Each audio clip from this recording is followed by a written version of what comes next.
now because I don't want motherfuckers to know. But right. I'm gonna talk to you about how we plan on doing that shit because that's a whole song, but we're gonna break into clips and then put it together at some point and upload it like that. Makes sense. I bought a new green screen and everything for that shit. one of them, well, the company bought it. One of them, one of those foldable ones that, you know, you gotta switch it down and do all this shit to put it in the case. But then when you take it out, it just comes out like that. Yeah, like the one I got. Oh, you got the same one? Yeah. I got one of those. But you know what I'm gonna do? I'm gonna do that outside from now on, yo. I don't fold it though, ever. Like it's just I don't have the space in here not to fold it. And I hate I hate folding it. I hate that shit. And like that one I did that.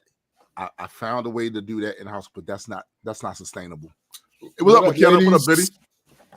Like that's not sustainable though. So on days when it's nice and sunny, I think I'm going out in my backyard. I'm put that shit out there. Look, I'm already getting that natural light that's coming down, so it's gonna push the shadows down. Yeah. That makes sense. But he said for a moment she thought today was Sunday. Yo, oh no, crazy. What up, sis? Like, yo, I go through those moments too sometimes. You know, what's today? But it's never ahead.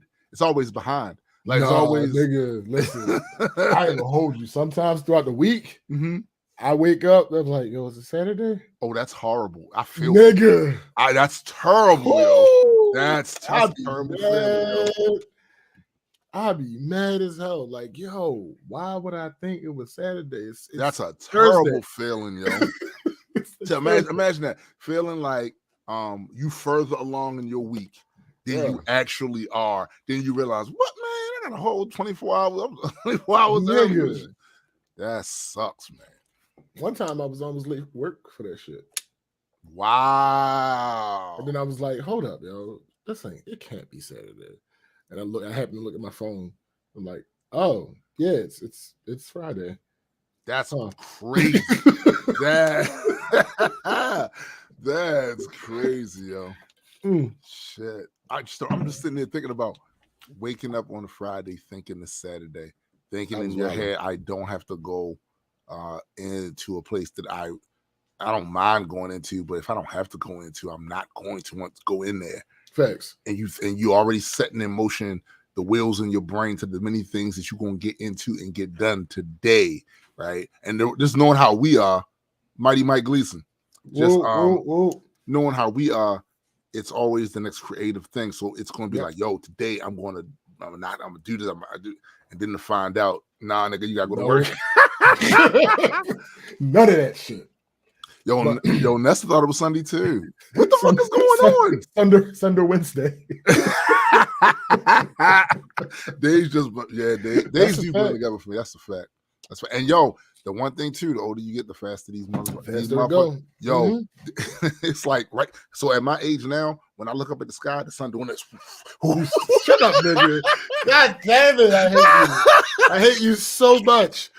Racing across the sky. It's racing across the sky. That shit crazy. You want your con-shoe shit?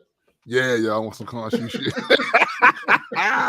Y'all been telling myself I need to go back and rewatch that. That shit was a good ass. Yo, series, I'm mad. We was talking on the other show about the theme throughout.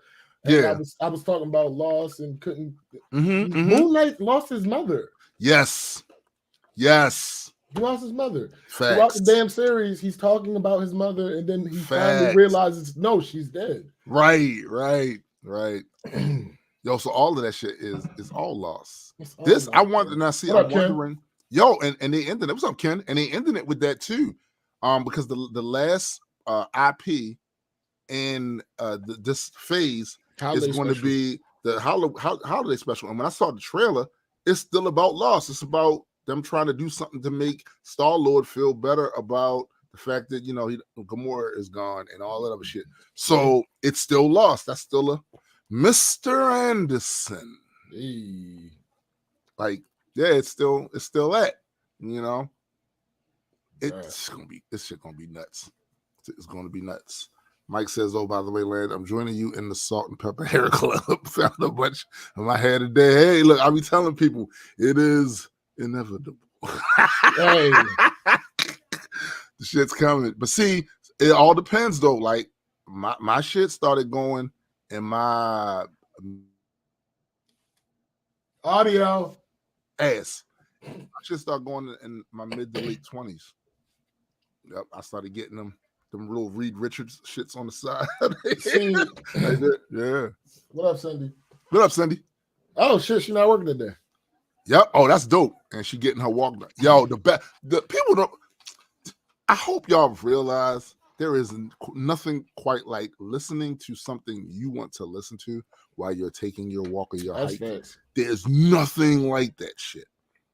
That whole experience is fire. Which, by the way, is the reason why I hate the wintertime, because it makes me want to walk less, right?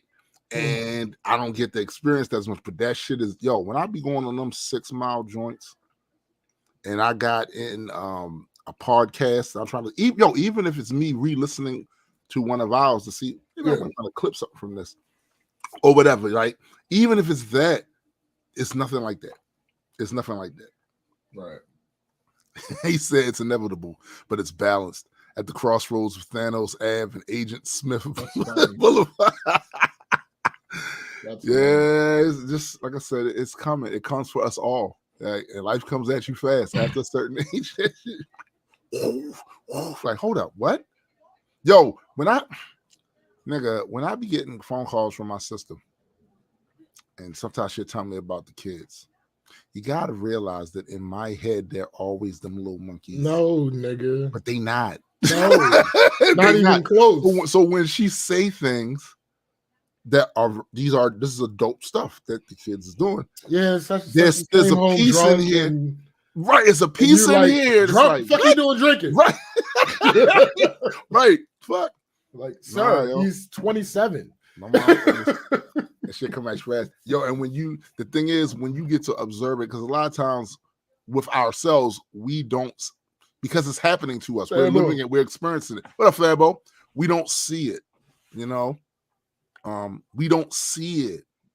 Yeah, that's how I am with my little cousins, particularly my godchildren, because like just experiencing them. Like, funny, at the repass, we were outside, and the two youngest are fussing. I say youngest. One of them's 14, and the other one's 10. Right. So like they're not babies anymore. Well, to me they are. Well, it's relative, nigga, it's relative. But they're not babies anymore. They're old enough to understand and talk shit. Yeah. Nigga. So they fighting. They fighting, running around, and I'm like, these goddamn kids. So I break them up the first time, and I don't know what the fuck they fussing about. I'm just trying to get them to stop, and then I realized, like, I'm too old for this shit. I'm not even about to, because I'm not about to chase them around. Because fuck no, that's not about to happen. Yeah. So they running around, and then it seems like it gets a little more serious than it needs to. And then I put on craziest thing, and this is a theory of mine. It's not an original theory. I believe, in general, children listen to the father more because of the bass. Oh yeah, there's bass, and with the bass is assigned intimidation. Like it's the voice of God, nigga. I put on that bass voice. Yeah, that's hey, get over here. They both stopped in their tracks. That's all you got. They walked over to me. It's a superpower, yo. And they stopped for a second. Moms, well, the old school moms had the slipper. Wait till your father get home. They also had the slipper. Like, I wish. That's facts. That's facts. And then that's funny. That's the said. My sister be driving and she be having a full-on Mortal Kombat fight in the back. That's funny. So they stopped for a little while. And then, like a good amount of time, because I remember when I was their age, we ain't stopped for that goddamn long. They stopped for a good amount of time, and then they started again, and then like everything broke down. James, what? She stepped on my shoes. Oh, jeez, we not listen. I can't. And he had on some fresh ones, and he loved his ones to the point where This little nigga. Air Force Ones? Yeah. Were this they black? Nigga, no, they were white. Oh, I'm about to say, because this little nigga walks weird when he has them on, right? Simply so he won't crease them. And which is why she stepped on them. That's exactly why she stepped on them. She stepped on them. Yep. So I'm like, all right, come here. Both of y'all. Hey, can we agree no shoes? Because both of y'all got on shoes that y'all like. Can we just agree no shoes? And he's like, well, tell her no weapons. I said, look. Yeah, she got a gun. Tell her no weapons. I forgot what she had in her hand. It was something that's clearly not an actual weapon, but she was using it as such. I was about to say anything, sir, anything is a weapon. I'm like, yo, can we not do shoes? He was like, tell her no weapons. I said, listen, I probably can't do that one. I can't make that work for you, but I can protect your shoes. I can keep you fresh while we out here. That's a fact, Ness. That's why I was asking. Did he have on some black Air Force Ones? Because if he did, you better watch him when he get older. No, he had on some white and reds. Man, let me tell you something. My tolerance, and I know that comes with age too, but my tolerance is very low for that shit because I'd have walked in there like the Undertaker and been like, boom! That's it. There's literally no reason to do any of that. They were outside. Outside seemed perfect. Shut up. You got to worry about something. Shut up. They were outside. There wasn't anything special going on. Everybody was just around talking and shit. They was having fun. They'd be out there clotheslining each other. Yeah, when it got serious, I stepped in. But outside of that, look, because realistically, what the fuck I'm gonna do? They live together. That's true. So, but you could be selfish. You could be saying, from my experience right now, I don't want to see or hear all that. So y'all can go home and piss your moms off all day. Go ahead and do that. Ken says the audio on his end. Let me ask everybody: Are you guys having any audio issues with the show? Yeah, I don't hear anything. Let us know. I don't hear it yet either. But I mean, I'm not saying it's not possible because my shit be acting stupid. Yeah. And it started acting stupid today, like at the beginning of the show. So that leads me to believe this. I got to be careful with the way this shit goes from the rest of these hours and shit. Okay, so Mike said slightly stuttering. Stuttering? Right. That's not good. That's not good at all. Almost like it's buffering. Interesting. All right, I'm about to. Both of us? So I got it on now on the computer. It's not doing it for me. It's pretty smooth. But so far for me. They're both on Facebook though. Oh, they're on Facebook. Listen. What we do know is these social media. It could be a Facebook thing. Yep, and sending you on YouTube where I was at, and it sounds good. Biddy's on YouTube. She says so. It might be a Facebook thing. Look. We know these social media platforms been having problems. Bruh. Facebook just let go of 11,000, my guy. Yo. One of them might have been the audio. Yeah, buddy. That might have been the person that's controlling that way the audio set over there and the buffering and shit. You had 75% of the motherfucking work staff over there on Twitter say, nigga, fuck you. So this is what actually happened. Mm-hmm. Didn't he get him an ultimatum? Yes, because Twitter. Why did you do that? RIP Twitter has been trending. So what actually happened is he gave him an ultimatum, the whole work hardcore or leave. Which to him means 80-hour weeks. Facts. What happened was instead of working 11-hour days, they decided to take 3 months severance. Damn right. Fuck you. I'm like, yo, why would you do that in a worker's market? It's still a worker's market, yo. Seen anybody like being so present of what's going on. I've never seen anybody fumble the bag this bad. Bro, let me tell you something. And this is a feature. This is a feature, not a bug, because I just watched a little mini doc about this is what happens when you come from money. You can fail up, bro. A lot of the money he made was from failing up. or claiming to be a founder of something when he wasn't. Yeah. And basically because, and this is a crazy phenomenon because I've heard about it, and this, he displays it more than almost anybody else I've seen. They have all this money, but they're more concerned with being famous. They want to be famous. They want to be known. And it's just the opposite for guys like us that don't come from money. Like, man, you can keep the fame. The thing with the fame is in order to get the money, if I got to go through that, then I have to go through that. Right. But if I don't have to go through that to get the bag, you can keep the fame, right? He wanted to be, this mini doc just shows some of the fugazi bullshit that he has tried over the course of the year, and the lies, the blatant out and out lies, where you will see him say one thing and then say the direct opposite thing about an event that can only happen one way. It could only happen one way, and he's saying two different things about shit. Yeah. Like, and the thing that I find so funny about that is, I get it. Y'all need a hero. I get it. I can make all the No More Messiah songs from now to I'm 80. Y'all still gonna be looking for a Messiah. It's at this point embedded in the way you think. But y'all gotta pick them better. Pick them better for real. Pick them better.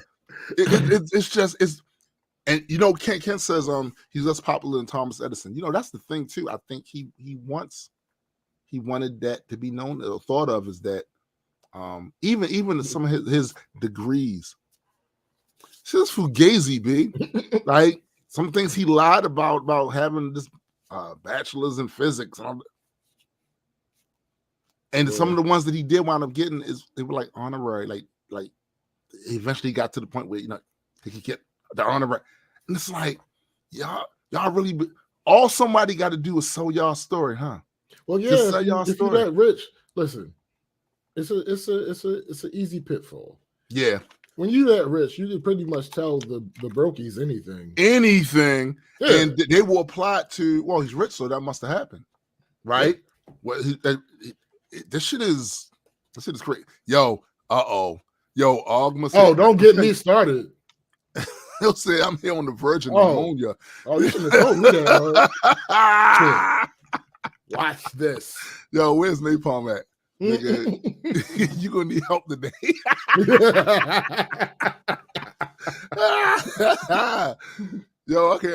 is how you know our show has grown to a certain degree, right? Because typically a show will have one troll that comes there all the time. So we have two of these right coming up in here. You know what I'm saying? Shit is nuts. It's absolutely nuts. But nah, man, just like I get y'all need heroes, y'all gotta have y'all messiahs. Like for me, I get the inspirational shit. Like I get, this motherfucker did something that I might want to do, and they doing it at a certain level that I might want to get to. So I look at them as inspiration. Like, I get that part. That part to me is rational. The other part that's not is when these motherfuckers do shit and you see they doing shit. Like, you can't call a spade a spade. You cannot call a spade a spade. You cannot keep that shit real yourself. Like seriously, like kill yourself. You know what I'm saying? Like you can't do that. Like he is clearly over there fucking up. And part of it, I think, is a phenomenon that actually happens to everybody. When you look at certain shit as an outsider, you have all these things about why is this way? Why is that way? This should be like this. We should put this like that. And then when you get behind the wall and you see why things have to be that way, it's different. It's different. I've explicitly changed my approach at work for that very reason. Because there were a bunch of things that I've used to be with the company where I used to be like, yo, this is stupid. This is stupid. Why do we do this? Blah, blah, blah, blah. I'm sorry. No, not why do we do this? This is stupid. We shouldn't do this. We need to change this. Blah, blah, blah, blah, blah. Now I've learned being in this position with this goddamn program. No, I need to ask why. Yeah. You're behind the wall, baby. Why? Yeah. Why is this way? Yeah, why did y'all take this out instead of going right? Because from the passive outside observer, this way seems more efficient. This way seems like it's less expensive. This way is, but again, it's one of them things where I think when you're just a user on a platform, and all you use it for is to put stupid, inane posts up and try to be provocative, and even at times outright lie or misrepresent information.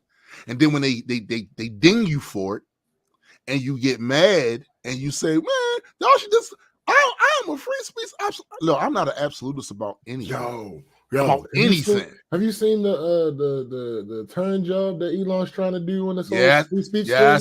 Yes, yo. He said this is a place for free speech, but that doesn't mean free of consequences, and all the hate speech and all that stuff will be demoted, and it'll be hard to find unless you actually go look for it and blah, blah. Why the fuck you ain't say that from the jump? Because it wasn't the fucking plan from the jump. It wasn't the plan from the jump. And also one of the things was he was trying to curry favor with a certain portion of the population that's on that real heavy, that narrative real heavy. We can't say because they have this fundamental misunderstanding of what freedom of speech is.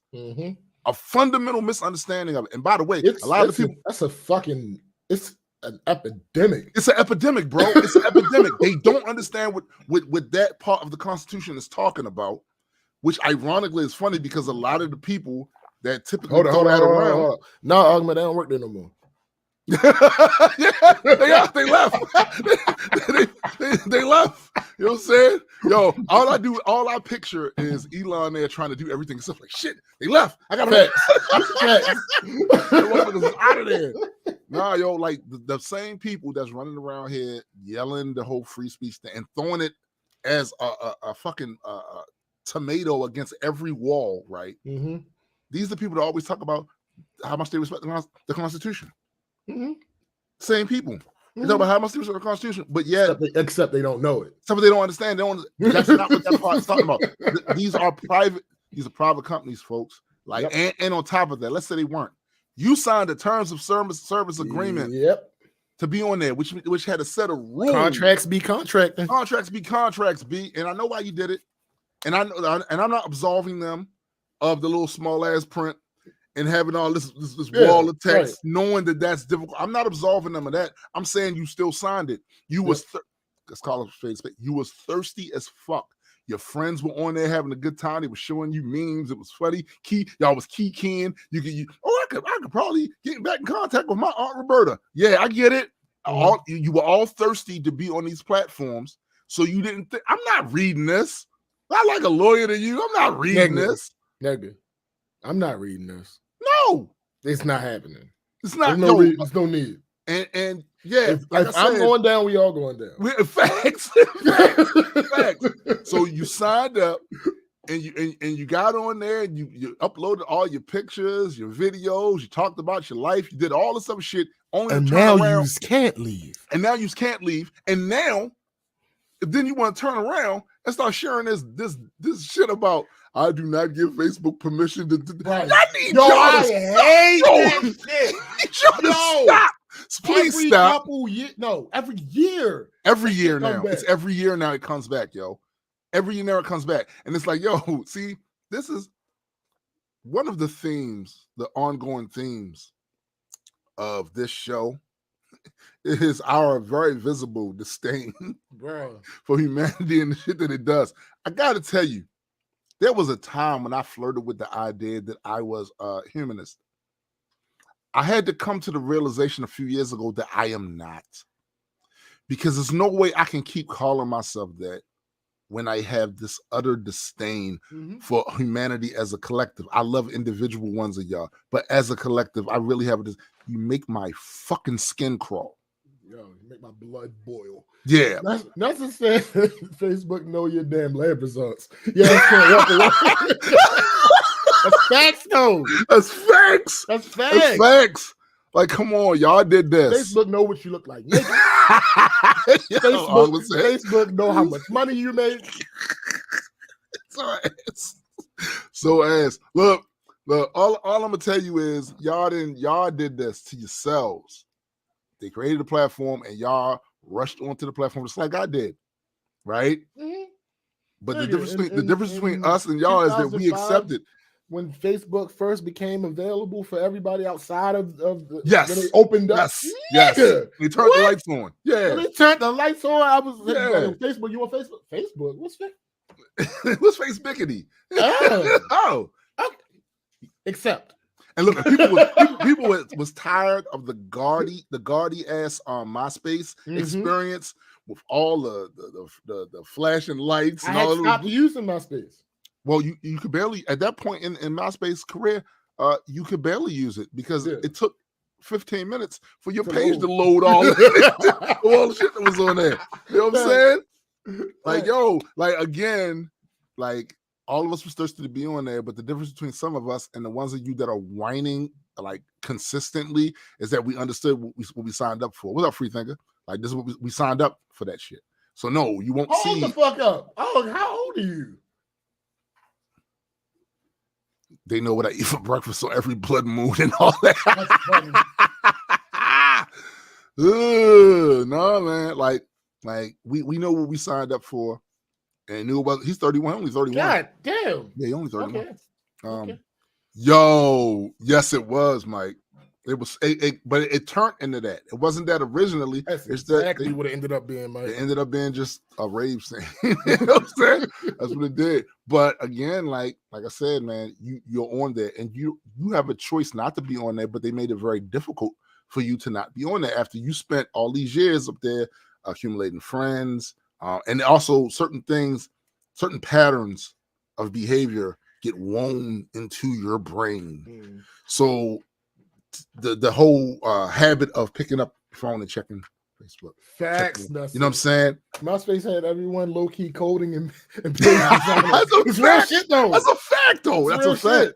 Because I remember asking, yo, how can I put this on my page? You got to go in there and do this. I'm like, what? Go find HTML, copy it over, paste it. You see something you recognize, that's you change a fact. It worked. Like, yeah, that's a fact. You know, it's funny because my daughter said something similar about Midjourney.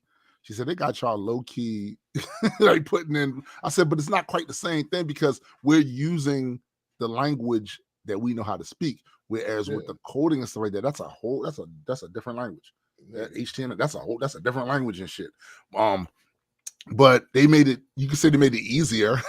Just put them, you know what I'm saying? But now, man, like y'all was told in the beginning to sign something that you did not read. You could not possibly think that was going to go as perfect for you. You could not possibly think that was going to go perfect for you. Come on now. Nah. That y'all bugging with that. How it works. And ironically, Elon, same thing. Same fucking thing, right? Like, so as it turns out, he's not Tony Stark, right? Yo, as it turns out, he's not Batman. I want to say that. The funny thing about that is when the whole Tony Stark thing started, I understand. At the time, it made sense. It was superficial because there wasn't a bunch of like people didn't know as much about him. Right. At the time. Right. And he would frequently go on these TED Talks.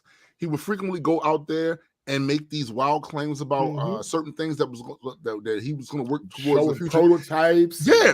And a lot of it was this mini doc. A lot of it was just cap. Like he built a frame around something, right? That it made it look different, but it didn't do anything of what. A lot of it was just flat out cap. But one thing P.T. Barnum said, it's a sucker born every fucking minute, and all you have to do is dress it up, dress it up, and put it out there, and be confident in your speech about it. Oh yeah, this is going to revolutionize the blah blah blah blah blah.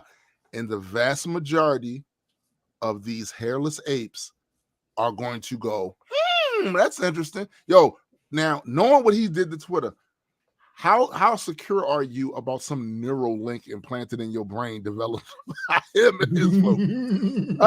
Yo, they said, they were saying in the mini doc, there was literal, like the test apes were trying to rip their faces off. Get that shit out of there. Listen. I'm gonna tell y'all now, like, for your own benefit, be selfish this time. vet these motherfuckers, man. vet these motherfuckers so you ain't doing the equivalent of trying to rip your face off after you've been overcommitted to some guy just because he had a lot of money and just because he's sounded very confident in what he was doing and just because he would also invest in certain companies and then come out saying, I was the founder of the... Yo, you know how many Teslas that was like catching on fire? Literally catching on fire, yo. Like, a lot of the patents he has, go look into him. That's all I'm gonna tell you. Yeah, he bought them. Go look into him. Or he either bought them or he developed something that's so inconsequential. You know what I'm saying? Like, yo, go look into him. Because then if I could come out right now and say I got a bunch of patents for a bunch of nonsensical shit, right? So I have 35 patents.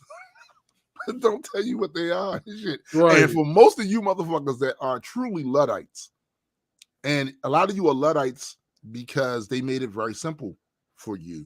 They dumbed down the tech so that anybody, a baby, can pick that shit up, and they dumbed it down. Most people know how to use a cell phone, but don't know how a cell phone works. You know what I'm saying? Like it's real easy to tell y'all some shit and use some extra techie verbiage, and y'all go, that's really, yeah. Cindy said, "Fuck that Neuralink. I'll watch Kingsman." You can keep it. Facts. I mean, there's truth. Facts. Biddy was like, look at the terms and conditions for buying any small products like a TV or something that you already signed when buying. Yeah, yo, them shits. I watched the episode of Supernatural, and it was the part in the series where the Leviathan had came to Earth, right? And they were trying to take over. So it just so happens that the king of the Leviathans, Dick Roman, made a deal with Crowley, the king of hell. Crowley, because he was a crossroads demon, and crossroads demons make deals, he was good with that shit. So when they made the deal, he literally was like, oh, so we agreed? Okay, good. Here's the contract. And he rolled out the contract, and that motherfucker was long as shit, right? Yo, that's how those terms and conditions be longer than the CVS receipt. Yo, CVS is out of line. Is CVS is a national outlet? That's a national outlet, right? I think they got bought out. Okay. Or maybe they didn't. I can't remember. Because y'all had, please, I'm hoping this reference is not lost on people that may not have a CVS in their area. Yo, CVS is out of line with the amount of paper they use for these receipts. Like, they literally destroy an entire tree for one receipt. That shit is uber long. Where it loops up and all of that. You got to put it in a loop and all that. Then they hand it to you, and you're like, yo, what the fuck?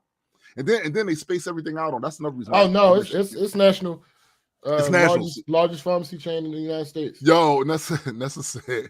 CVS be giving you mini scripts and shit. Yo, for real. Good morning, going to be like this shit is ridiculous. That shit is absurd.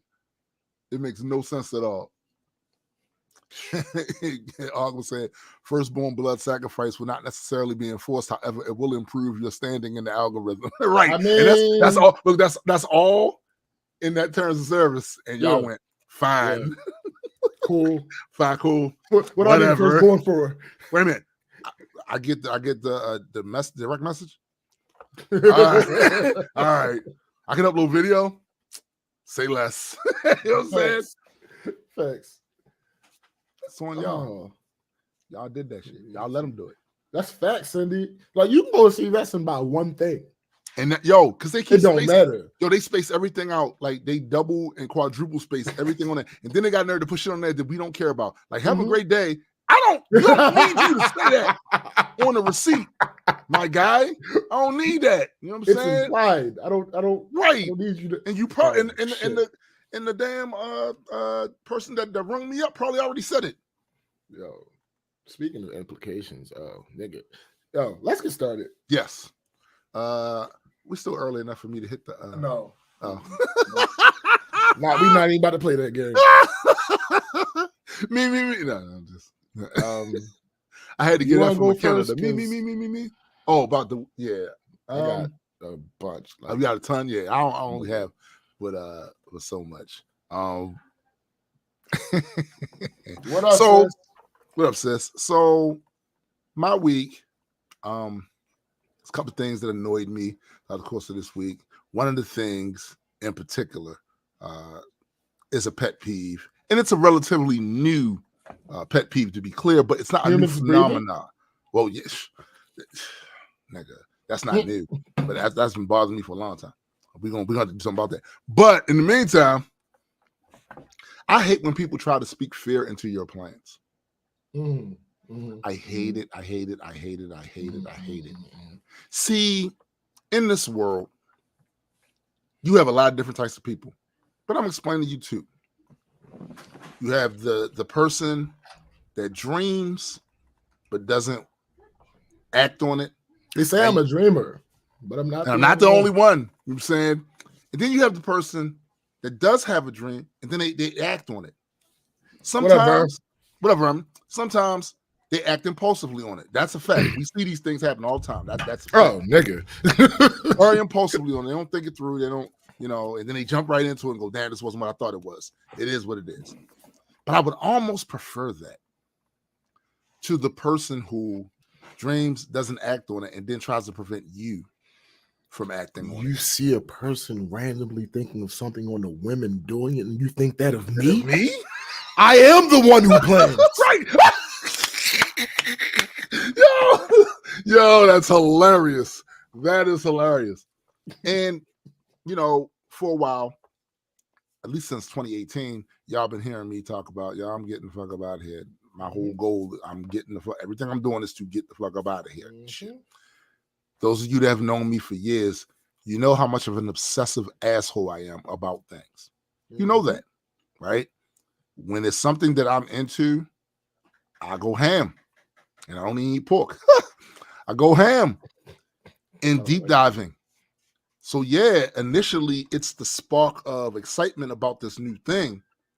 But then what winds up happening is because I'm super interested in it, now I got to find out everything about it. What's this? What's that? All right. Oh, let me look at that.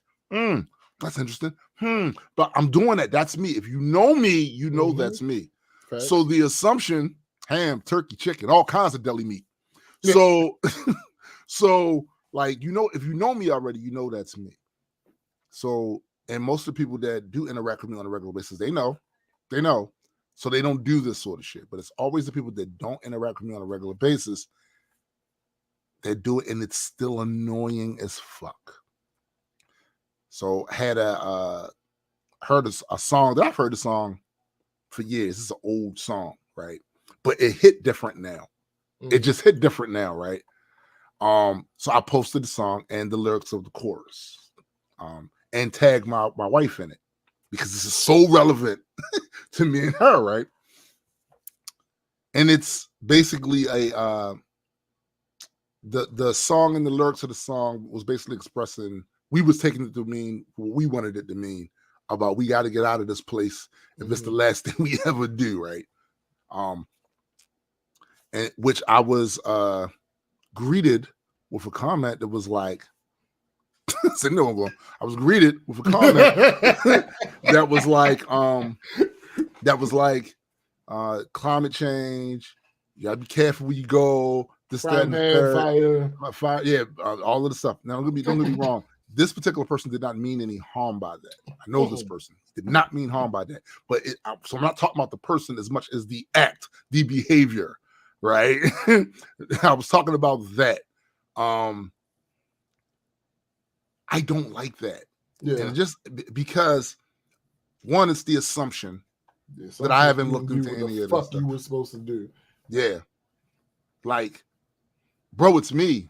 I've been talking about this shit since 2018. You think since 2018 to 2022, I didn't do nothing. I just went, and then didn't look into none of this shit. Yeah, this is a whim. It's not that. It's not that. All right. Flight of fancy. It's flight of fancy. I'll forget about it soon. You know what I'm saying? We'll forget about it soon. And the thing is, it's to me, it's the equivalent of when you talk about going to visit someplace, even just as a vacation. And so, you know what I'm about to say? And somebody says to me, is it safe? Is it safe? Is it safe? We live in Baltimore. Are you no? That is the weirdest part right there, Chicago. Bro. Excuse me. Aren't you from South Central? You asking me if Ecuador is safe when you from Baltimore, Maryland is crazy. Is crazy. Nigga. And it's just one of these things that people have in their locked, it's like landlocked in their heads where they don't really observe what the fuck is happening. Like where you live is dangerous as fuck. For instance, climate change is going to affect every part of the globe. Mm-hmm. Every part of the globe. So the thing is, as the example I gave in the comment section was, bruh, we just had a hurricane here. Yep. If the climate change models are correct, and we have no reason at this point to think they aren't, right? These trends are going to get more severe. They're going to get worse. They're going to get worse. So that means what we had then, a few months ago, going to happen more often and stronger. And in that scenario, you guys remember me talking about it, the power in this entire area, out, trees down. My neighbor across the street, tree right on his roof, broke his roof all up. My neighbor down the street, same thing. As we drove through the area, we saw lines down, trees down on people's houses, all of this shit, all this destruction, all of that. It's already happening here. Yeah. And by the way, it's not like this area never got a hurricane before. No, it has. Right. It has. So that's kind of baked into this environment as well. Shit. The jaded one has entered the chat. Like that's already baked into this environment. So the climate change is going to make it worse. It's going to make it more often and more severe. As opposed to where I'm trying to go at, they don't have it at all. I'm going to take my chances. Give it the beans. I'm going to take my chances. I'm not going to sit here and go, well, I can't do it because 10, 20 years, it could be. Might as well just hunker down here. Yeah, I'm 53. I don't care about that shit. You know what I'm saying? I'm 53. 10 to 20 years. Man, have you been seeing what's been happening out there?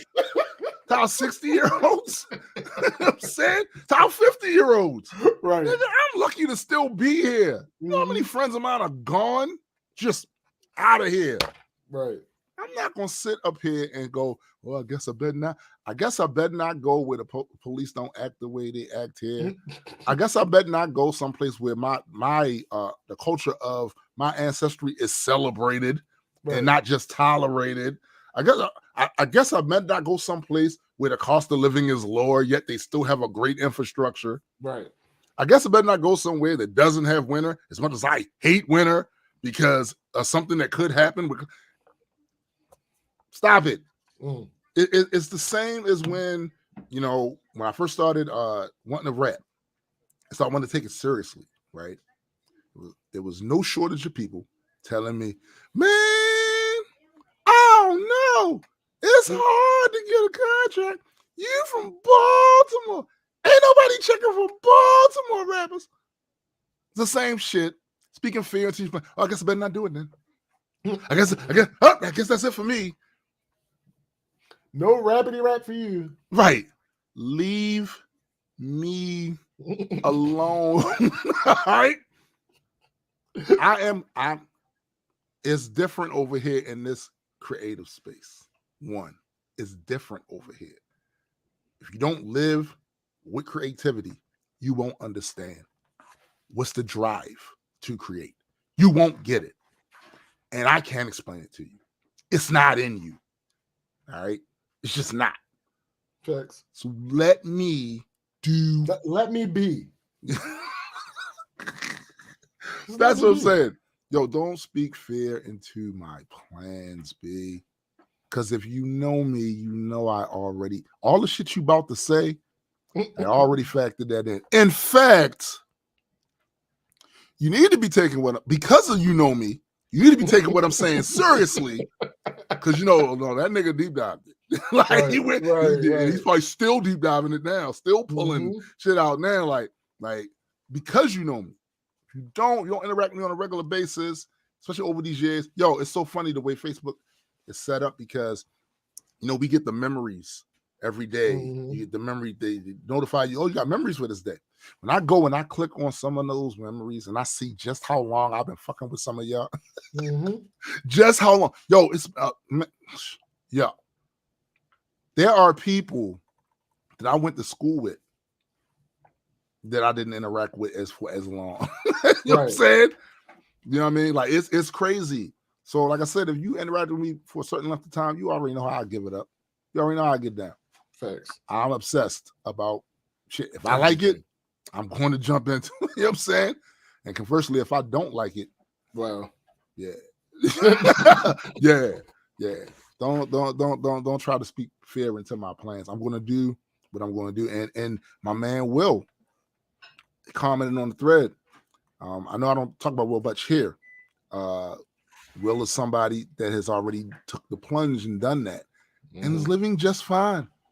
He's doing just well. You know what I'm saying? Him and his wife. And they're not even retired, by the way. They're not even retired. You know what I'm saying? They're living their life like it's golden because it is. When every hour is the golden hour. Every hour is the golden hour. Like he had that forced him to comment because he said people did the exact same thing to him. And he even said, and I'm paraphrasing here, some of the same people that tried to speak fear into his plans to leave now see how he's living are in his DMs. Oh, trying to figure out, yo, so how did y'all do? Come on. How did y'all? Yeah, bro. If you know me, you know me already. You know me already. You know what I finna do. As soon as I say, oh, I like this, that's it. That's it. I like this. It's a wrap. Which is one of the reasons why, what up, to be honest, what up, Bowflex? One of the reasons why I never imbibed in alcohol or weed, none of that stuff, because I know my personality. If I like something, I'm going to do it a lot. I'm stronger than that. A lot. Yes, you are, because I am not. I got lucky with that one. I had the same issue. Yeah. But for some reason, it just doesn't exist. It didn't translate over to that. Yeah. But see, you know, for me knowing that, and to say both my grandfathers, my brother, my biological father, I told me, nah, I don't. Yeah, nah. If I was aware of the hold that alcohol has had on some of my family members when I first started drinking, I would have never touched the stuff. Yeah, you'd be like, I'm afraid that might be me. But see, you took the plunge and it just turned out that particular mutation ain't part of your shit. Like, when you know, not that part. It's just not part. But I like chocolate, so hey, I'm gonna eat that shit. I love that shit. Put it in here. I dare you. Put it in here. It's going to be gone. You know what I'm saying? It's going to be gone. So I wasn't taking that risk. I saw too many bad things happen as a result of that to people that I was close to, or I was either close to emotionally or close to as in genetically, right? You know what I'm saying? Like, for instance, my stepdad, I'm not close to genetically, but emotionally, and he was an alcoholic. But he was one of the good ones, meaning he would go to work. Yeah, functional. He was very functional. Go to work, come home, drink, go upstairs, and sleep it off. Go upstairs, sleep it off. He wouldn't come in there, create no havoc. He wouldn't come. He would always bring his check home. Always take care of what he needed to take care of. All that stuff. Hey, yo, I'm gonna tell you something. Not to go off on a tangent about my stepdad.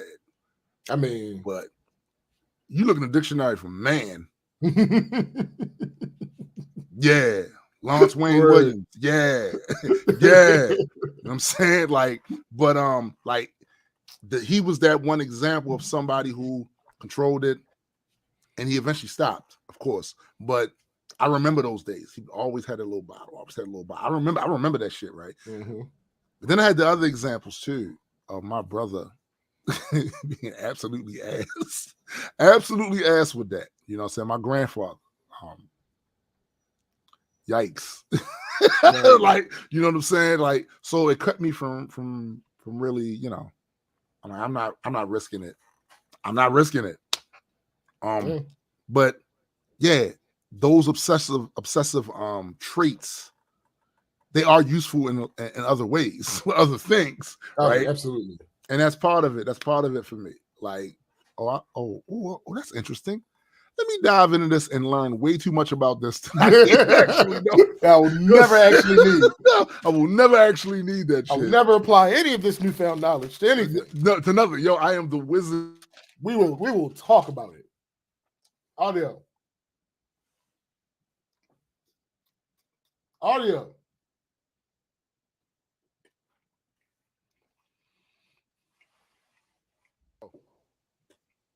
You can hear me. Yo, now. Yo, this shit. I told you, yo, when the show starts off, and if I start getting the audio issues, it's gonna be one of those shows. Facts. It's one of those shows. Every time. That's the main thing that stuck out to me this week. Of course, also just a heads up, the metal covered books are on there grading to sign. Once they get to grading, he will start shipping them off. So those of you that got those metal covers for the Kickstarter support tier, hold on, they're coming. Facts. Actually, really happy about the fulfillment part of the Kickstarter because it was difficult, but from some of the examples that I have heard about before, there are people that have run Kickstarter campaigns, and I heard this is actually common too. They haven't finished their fulfillment almost a year later. Oh yeah, thanks. Year and a half, 2. You know what I'm saying? So the fact that we at this point in it and about to do the next Kickstarter for issue number 1, that's pretty dope, right? And I was a stickler about that part. I want to make sure that people got their shit before we went out and did another campaign. Yeah. And other people don't have that particular obstacle in their head, but me, I do. Like, no, that's it. People get their stuff, their stuff, and then I always feel like people are more liable to support again when they had a good experience supporting the first time. You know what I'm saying? They got what they supported for, and the very thing that they supported actually came to fruition, right? So those are all good things, and I think it inspires people to have trust in supporting your shit again. So want to make sure people get their shit.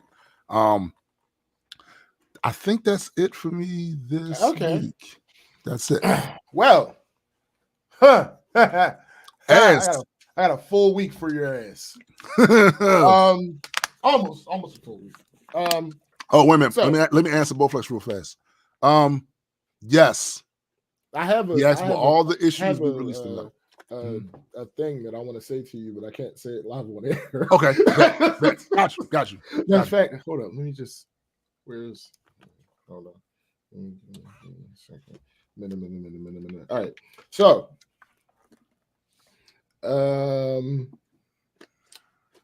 blah blah blah blah. So people at my job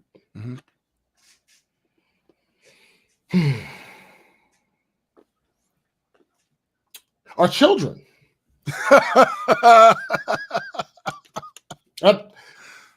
I mulled over several different ways to put it, and I kept coming back to children. Remember the story I told you about my 2 god kids? Yes. Kind of like that. If I didn't like money as much as I do, and you do. I enjoy a good coin. Let me ask you a question. God damn it, Tim! You were supposed to put the link for Keith last week. What link? What do you say? The spreadshirt. Oh shit! I was supposed to, but I never found it. But I'm gonna find it. To answer your question in the inbox, yes. Yes. We're working on that now. Yes. All right. Ooh, my bad. Sorry, y'all gonna be just as excited when y'all found out what I just said. Yes, it's a whole thing. Yes. All right. So, like I said, if I ain't like money as much as I do, I'd have lost my job Monday. Technically, before I was even supposed to be there. This is how a bad day builds. So, Sunday night, I was on the phone with Marcus and Fab for hours trying to optimize our plan to take over the world. And we got the phone late. So you got a lot of fires going for the world takeover. Oh, absolutely. Absolutely. And dealing with them is just as hard as dealing with you. Hey.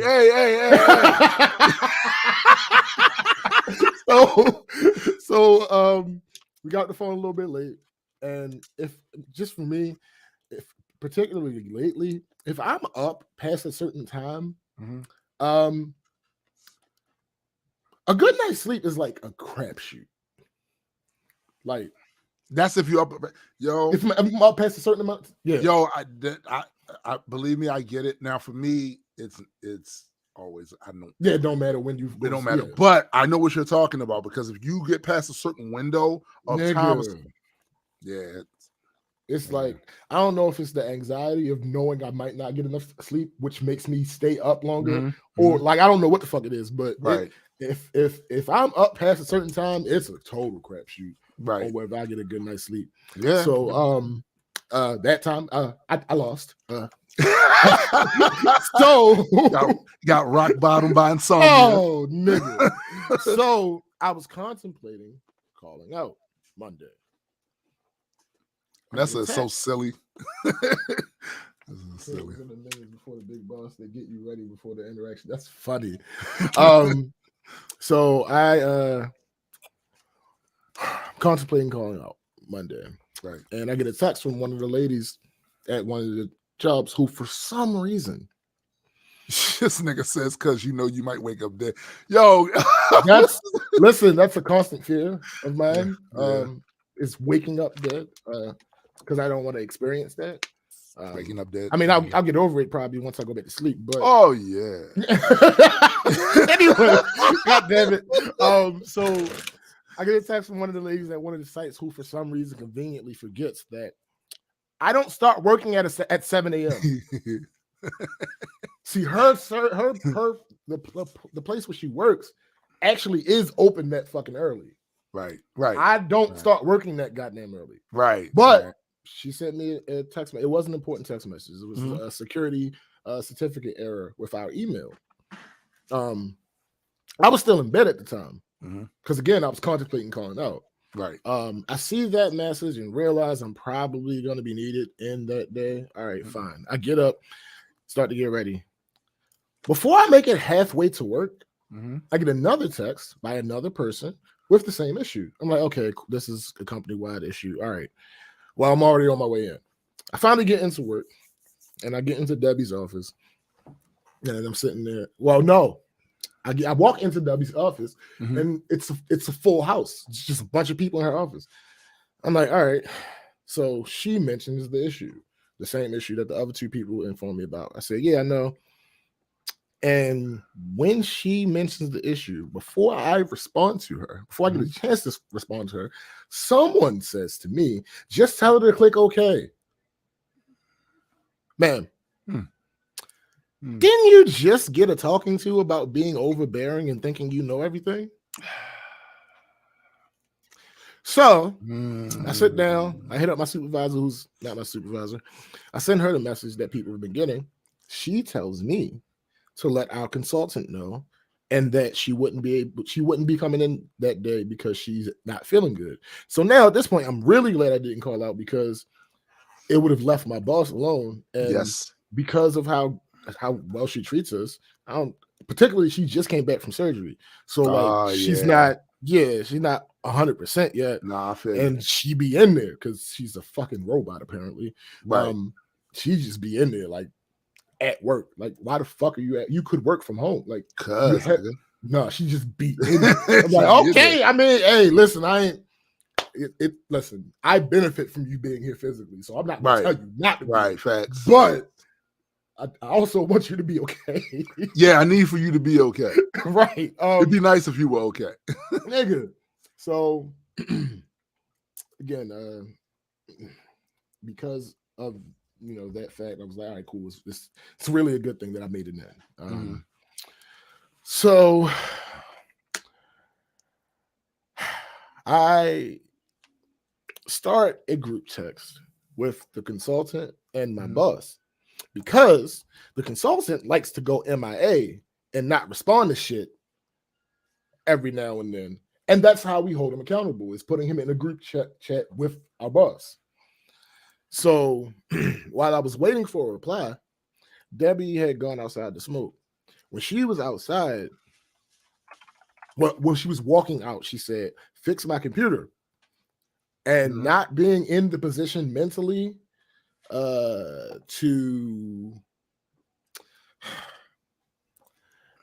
not really being in the position mentally to explain to her what was actually going on without cursing out the girl that was in the room as well. Right. I simply said to her, "No."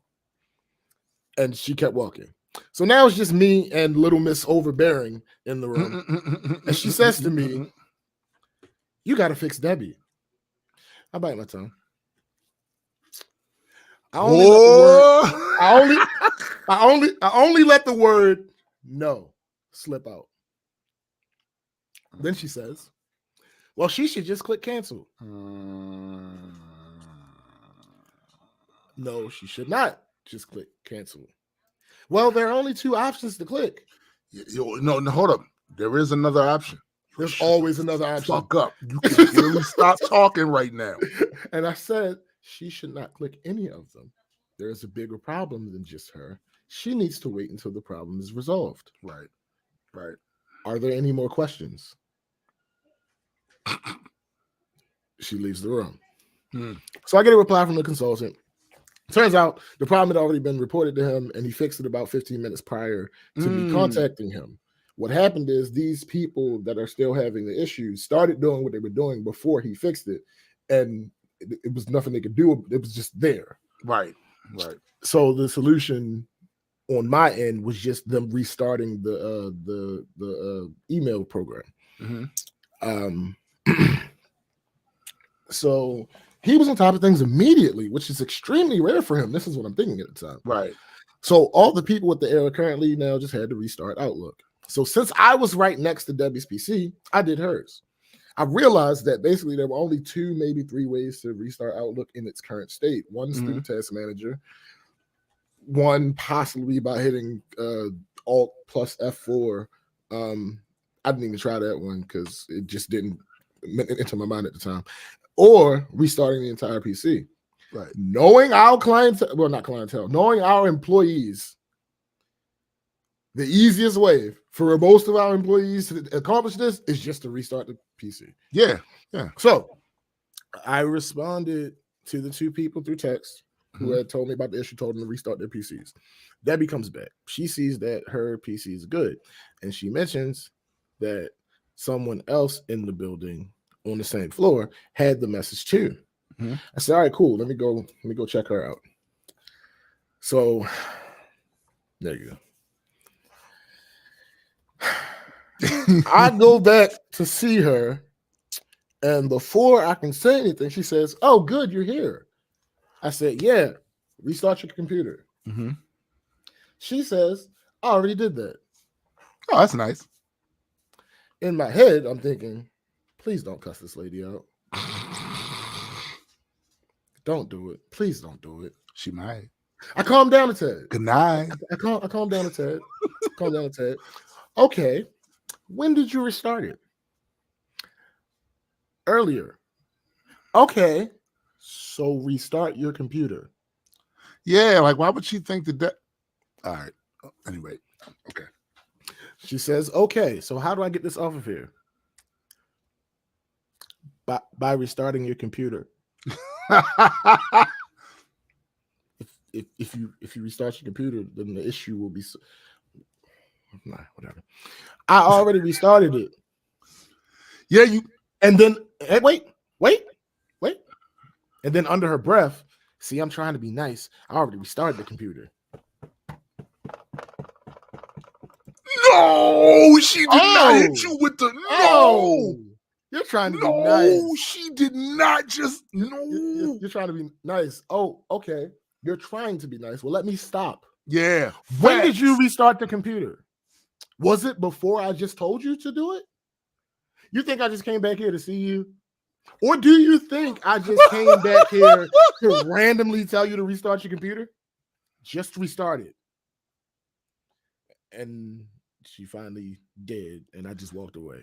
Okay, so I get why you just walked away. Because had you stayed, nigga, you would have fed into your dark lower angels, right? Hyena. You know what I'm saying? But yo, I gotta tell you, bro, I am surprised you did not just walk by the nearest table and flip some shit over. Like, well, in a retconned idea of forward thinking, when our job was constructed, there are no tables in the office to flip. They're all those big ass wraparound desks. So there's literally no table to flip. So basically, what you're gonna have to do is take consolation in the fact that in the quantum foams of reality, there is an alternate universe of you that cussed her the fuck out. No, that's too and got fired. No, that's too loud. There's an alternate universe me that had a steel chair at the time. Oh no, listen. It's an infinite universe, so I am certain that there's a universe where that is your villain origin story. Nigga. Right? That's your villain origin story right there. What the fuck? I'm trying to be nice. What? Ma'am. What? Number one. What? You don't know what the fuck you're doing. That's clear because you have an issue. Yeah. You have an issue that you can't solve. Yeah. It's clear that you've tried to solve it because you told me. And you failed. You failed. Miserably. I have a job. I have a specific job. You know what my job is. And you can't do it. And you can't do it. When I came back here, I specifically addressed the issue before you said anything to me about having an issue. So don't that show you that I know that there's a problem going on? Yo, this, you know what I mean? Said like that scene from Wanted where he just smacks that person with the keyboard. Yo, this. Like, what are we talking about? All right, okay. All right. I am overly empathetic because I'm literally placing myself in that situation, and it's got me with the butterfly thing, the shit that's in here that will have you explode on them. Like, what? Woo, man. She lucky all I did was drop a mini promo on her. If this was SPJ variant universe 1610, that's the universe where he's like he's Sam Jackson in The Negotiator. That's would have sparked an entire holding the hostage, the whole office hostage and shit. Yo. Hey, jeez, man. So then I found out later that I gave the damn consultant too much credit. My boss actually had sent him the new certificate weeks ago. Wow. And first reported this current issue to him on Saturday. That's ridiculous. He didn't fix it until Monday at 8:15 a.m. That's ridiculous. It's ridiculous. But back to her. Nigga, don't ask me for help if you aren't going to listen to what the fuck Yo, say it again. This is for everybody. Bro. Fuck work. Do not ask me for help if you're not going to listen to what the fuck I'm telling you. Now, to be clear, I'm not perfect. That doesn't mean that you can ask me for help and you have to do exactly what I say because I said it. No. But understand that if you ask me for help and you don't do what the fuck I tell you, you cannot come and ask me for help again. We're not doing that. Yeah. We're not going to create that pattern. Again, at work, I ain't got no choice. I have things I can do. Don't get me wrong. I have little poison pills that I can put into that help that I'm giving you. Because at the end of the day, I'm still me. Right? There's only so much of me I can push down to the corporate world. Right. It's still going to be some, it's going to be some furniture moving. If there was ever some shit that you did that could have got you in trouble, that I just swept under the rug because I can take care of that. Mm-hmm. Oh, that's dead at this point. Yeah. That's all. Yo, anyway, you a baby out there in the wild now, bruh. You know what I'm saying? Yeah. Man. So again, do not ask me for help if you aren't going to listen to what I'm telling you. On top of that, in this particular instance, ma'am, sorry to say, I know you're a manager, but in this particular instance, I have authority over you. Yeah. Not my usual vested power, being an avatar and a herald to my boss. No, Herald of Galactus. This is actually something you're supposed to listen to me about. Right. Shut the hell up and do what I told you. That was just Monday. that was just Monday. This week sounds like it sounds like you and Elon have had similar weeks. Here's the thing. I still would not trade places. No, nigga, no. 44 billion? Yo, nah. I would not trade places with the week that Elon had. Nah, B. Right. No. Damn, I've never seen 3 miles, yo. Hey. Yeah, that's what's up. We gotta put respect on that. Hell yeah. We gotta put respect on that. So Tuesday was dominated by the fact that my job is adding retirement benefits. Now, here's what's happening. I have had to do my retirement shit myself because my job, among the many benefits that they have, right? Retirement was not one. Well, it was one that they were wrestling over. They were trying to figure out how to exactly to do it. But that wrestling match has been called because, well, now I don't have to be so involved in doing my own anymore. Right. So I get to work, sit in Debbie's office, eating my breakfast, scrolling on my phone. Look, open my email. I get a message that basically says your employer has enrolled you into blah blah blah blah blah blah blah. Me being who I am, and given what my job is, and being what the company I work for is, I was immediately suspicious. Of course you were. So I went into troubleshooting mode. I asked Debbie, "Hey, check your email that you used to sign up for ADP."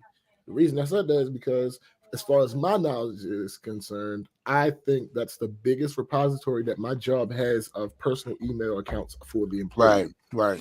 So I'm like, check your email that you use to sign up with ADP. She has the same email. I'm like, okay, hold on. I call some random coworker. Hey, come here. Check your email that you used to sign up for ADP. She has the email too. I'm like, okay.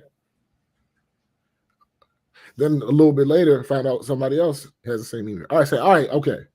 Y'all, do not click anything. But this is interesting. I'm going to get more information on it. So, my supervisor gets in, and I ask her about it. She's like, I don't know anything about this, because she hadn't gotten her email yet. Right. So her first thought was the same as mine. Again, this is fake. Right. So what I did was I had done some research. I didn't actually read the whole email. I went to search for this fucking program that they're talking about. So I told her the actual place that the emails come from seems legit. She told me to ask her sister about it. Her sister is the vice president in charge of a bunch of shit. So I went looking for her, and she wasn't in yet. But I ran into another vice president who basically confirmed that it was a legit email. I get back upstairs, and my boss hears us talking about it, and she fills us in. Like, we were not supposed to get that email yet. Somebody screwed something up when they set the situation up. And we ended up getting an email before we were supposed to. The plan was for them to tell us what was going on before we actually end up getting the emails. Right. So basically what happened is,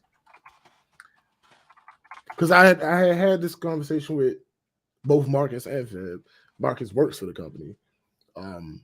But Feb was basically like, this is the only company that blah, blah, blah, that don't do retirement. But I said, well, no.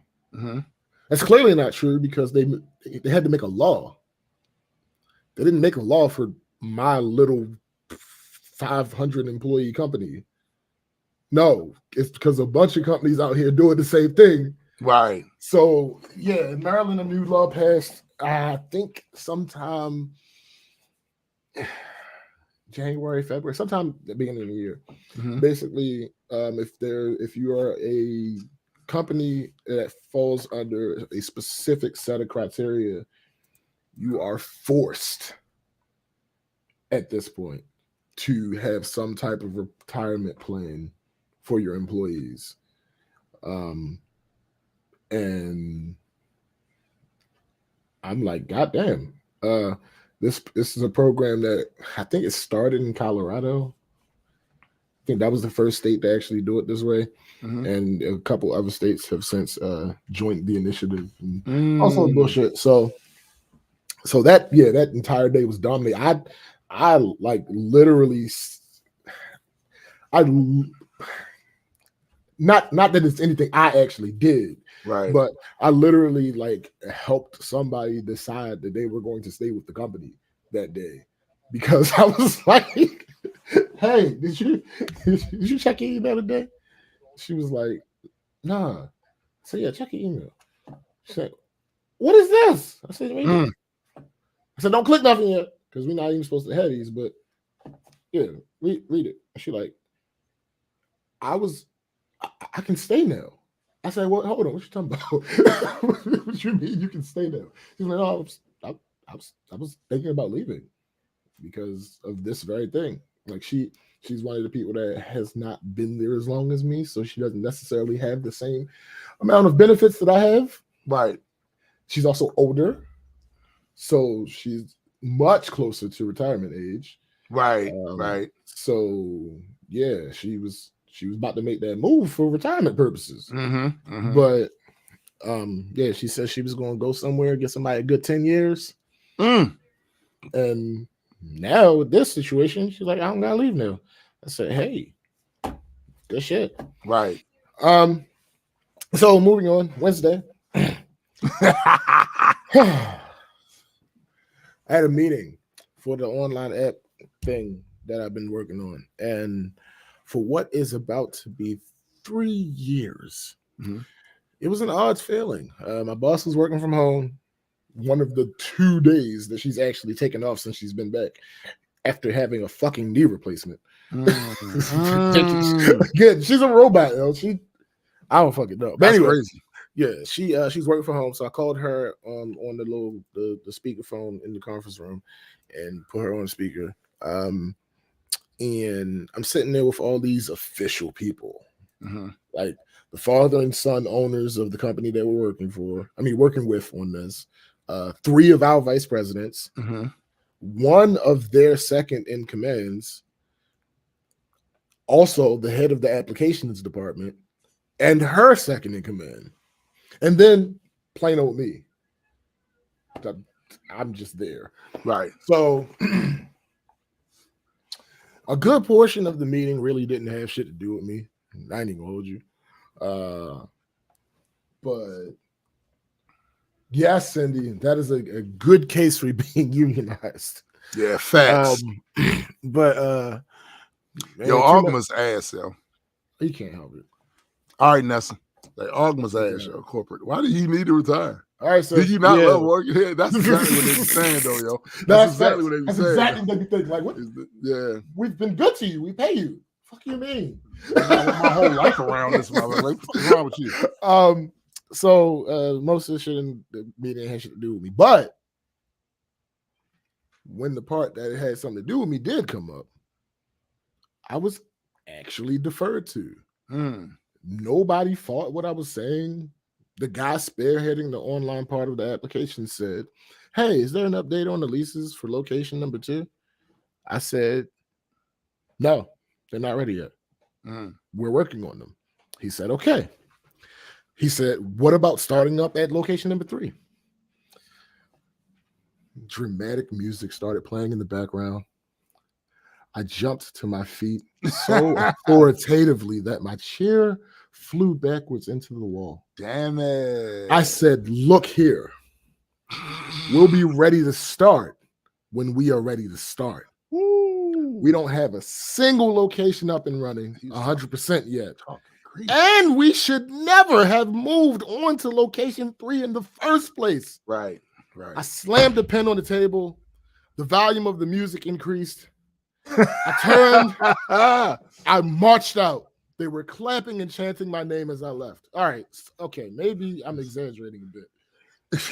But the words that I just said are pretty much the exact sentiment that I had when I was speaking. Right. I just didn't really do all the standing up and marching out, and there was no actual music. There was no real music. I mean, music playing in your head. I mean, it was going on. Clearly, nor did I start a response in this calm and professional meeting with the words "look here." Right. But outside of that, that's everything happened. One of the vice presidents took blame for the leases not being done.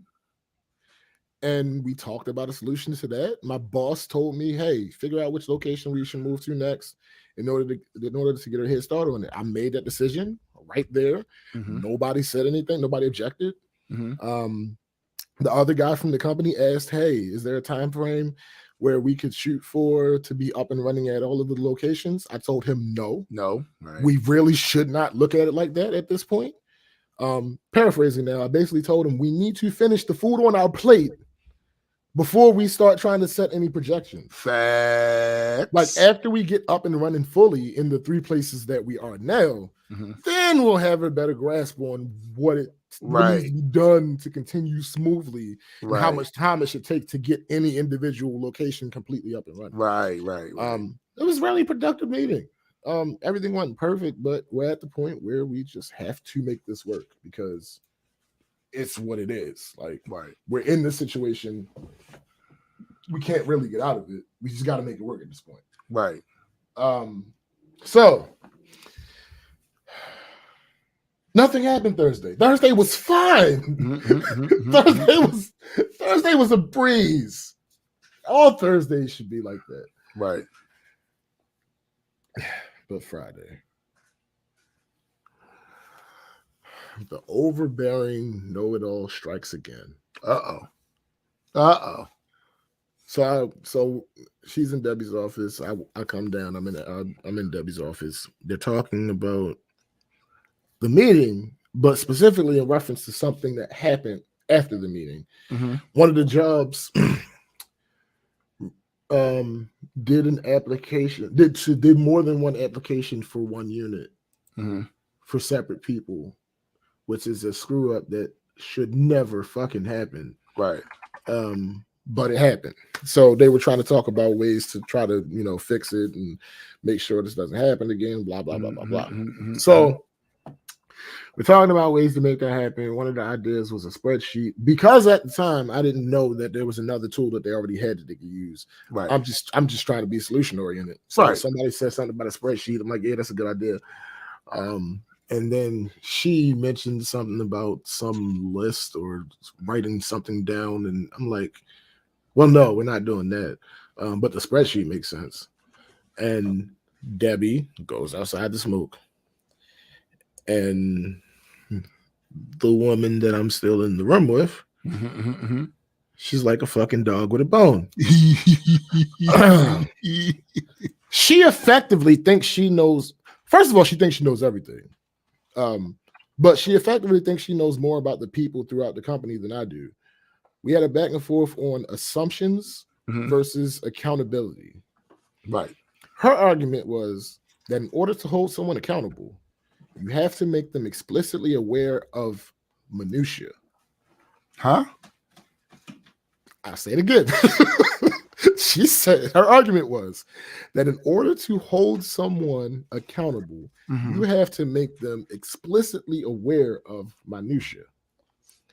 I argued that you can't just leave people in the dark, sure, but certain things are inherent to the job. Yeah. If your job is to do applications, it's inherent that they're supposed to be done correctly. Yeah, what are you talking about? If you're working in an office, I said to her, I said, all right, so if you're over at your desk working on processing these applications, would you pull a boombox out and start playing it at this loudest capacity? She said no. I said, why not? It's not explicitly written anywhere that you don't do that. Mm-hmm. You just know that you're not supposed to do shit like that. One of the other guys came in the room, and I said, hey, would you come to work one day with no shirt on? He says, no. I said, why? Why wouldn't you do that? I said, because I know better. I said, oh, it's not explicitly written anywhere, is it? Right. There's nothing in the rule books that say, nothing in the rule book says you must come with a shirt. No, not at all. All right, cool. So she still of either course doesn't get it or no, she's feigning. We know how that works, bro. We know how that works. Now, I'm sure that there are laws and whatnot as far as firing someone, of course. But accountability doesn't begin and end at firing. Also, you live in an at-will state. So absolutely we do. So I explained to her the most recent 2 times where managers, not rental agents, because we were originally talking about rental agents. No, their bosses. Mm-hmm. They know that they're supposed to do something, but they just don't do it. Right. Even though they know, they don't do it. It's not because they didn't know what they were supposed to do. It's because there's no accountability for them. Right. I specifically gave them something in writing that they were supposed to take care of. I came back to talk to them 2 weeks later, and none of them had done it. Wow. What do you say? I asked her, what do you say now? What say you? That's crazy. Yeah. I know these people. I have first-hand experience working with these people. You've been to 2, maybe 3 offices. Right. I go to all of the offices every week. I know how they did. There was an email sent out for we have a new website that we use to track evictions and stuff. Mm-hmm. In the email that my boss typed up, instruction number 1 was how to log on. Instruction number 2, change your password, because these are generic passwords and everybody sees them. You don't want somebody to be able to log on as you. Change your password. That was number 2. That was the second instruction on the fucking list. Well, in order to change their passwords, that site sends them to a different site that I had not enabled. Mm-hmm. So when a week or so passes and nobody is asking me to enable this website, I know that nobody has attempted to change their password. Right. Of course. I go out to them and say, why haven't you changed your password? Because her argument was, oh, well, if you give it to them explicitly in writing, they can't say you never got it. Oh, really? I go out to them and say, why haven't any of you changed your passwords?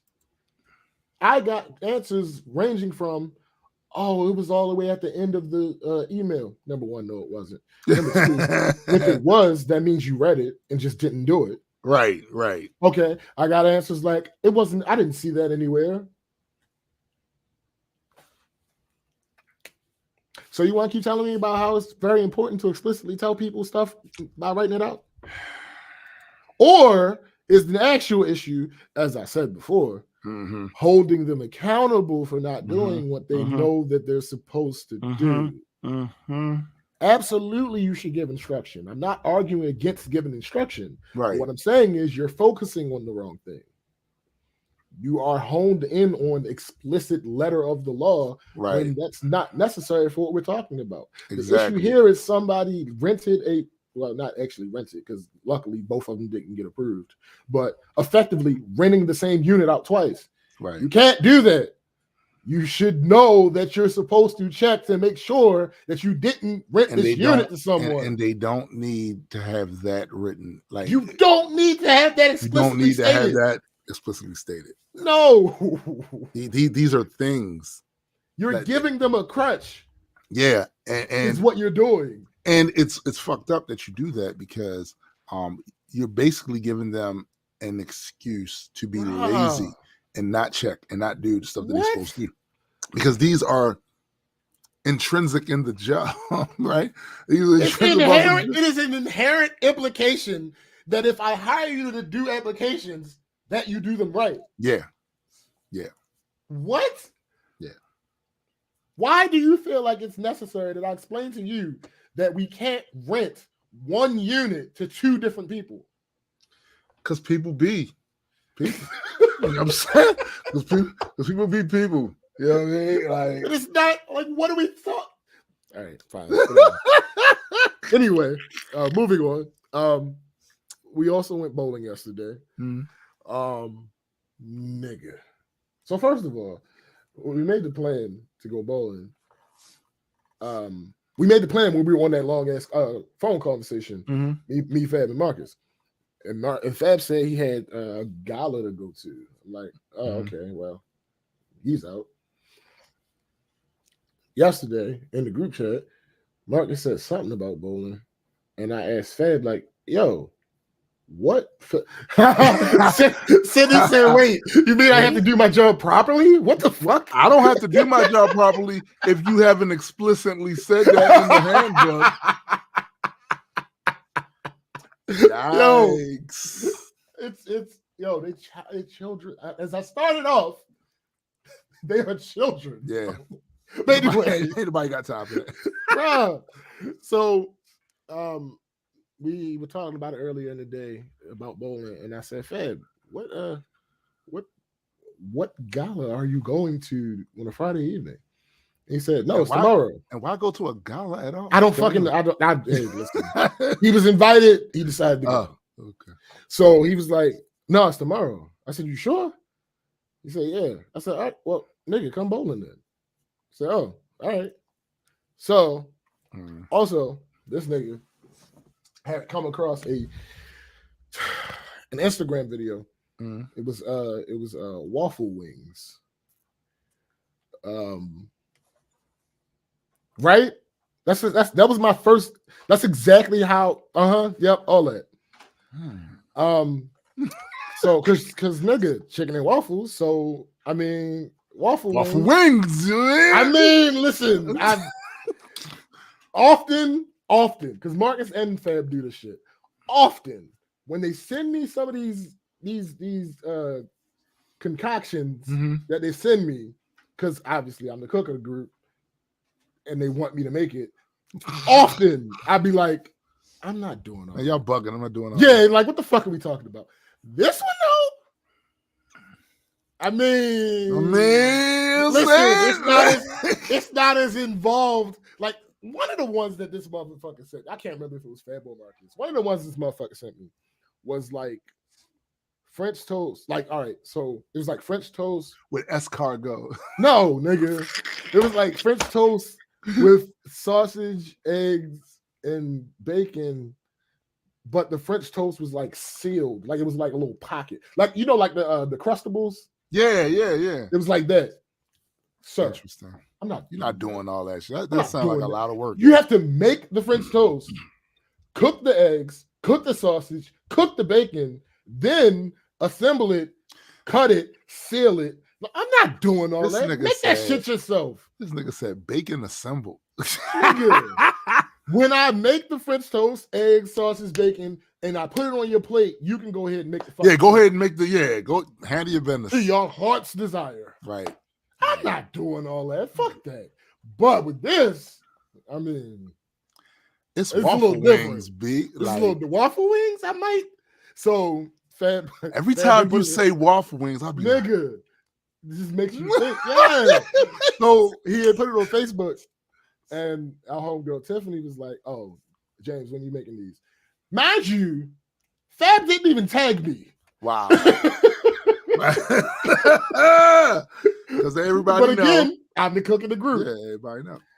Tiffany tags James, when you making these? I don't know. This nigga said he got a waffle iron, so we can do it. She was like, just let me know. Listen, there is a variant out there in the universe of SBJ that works at one of these fine dining. I know you. I mean, establishments out there. Head cook. He's got a reality TV show and shit. Like, facts, sis. She said Crust was highly coveted, but never stocked in my mom's kitchen. Facts, though.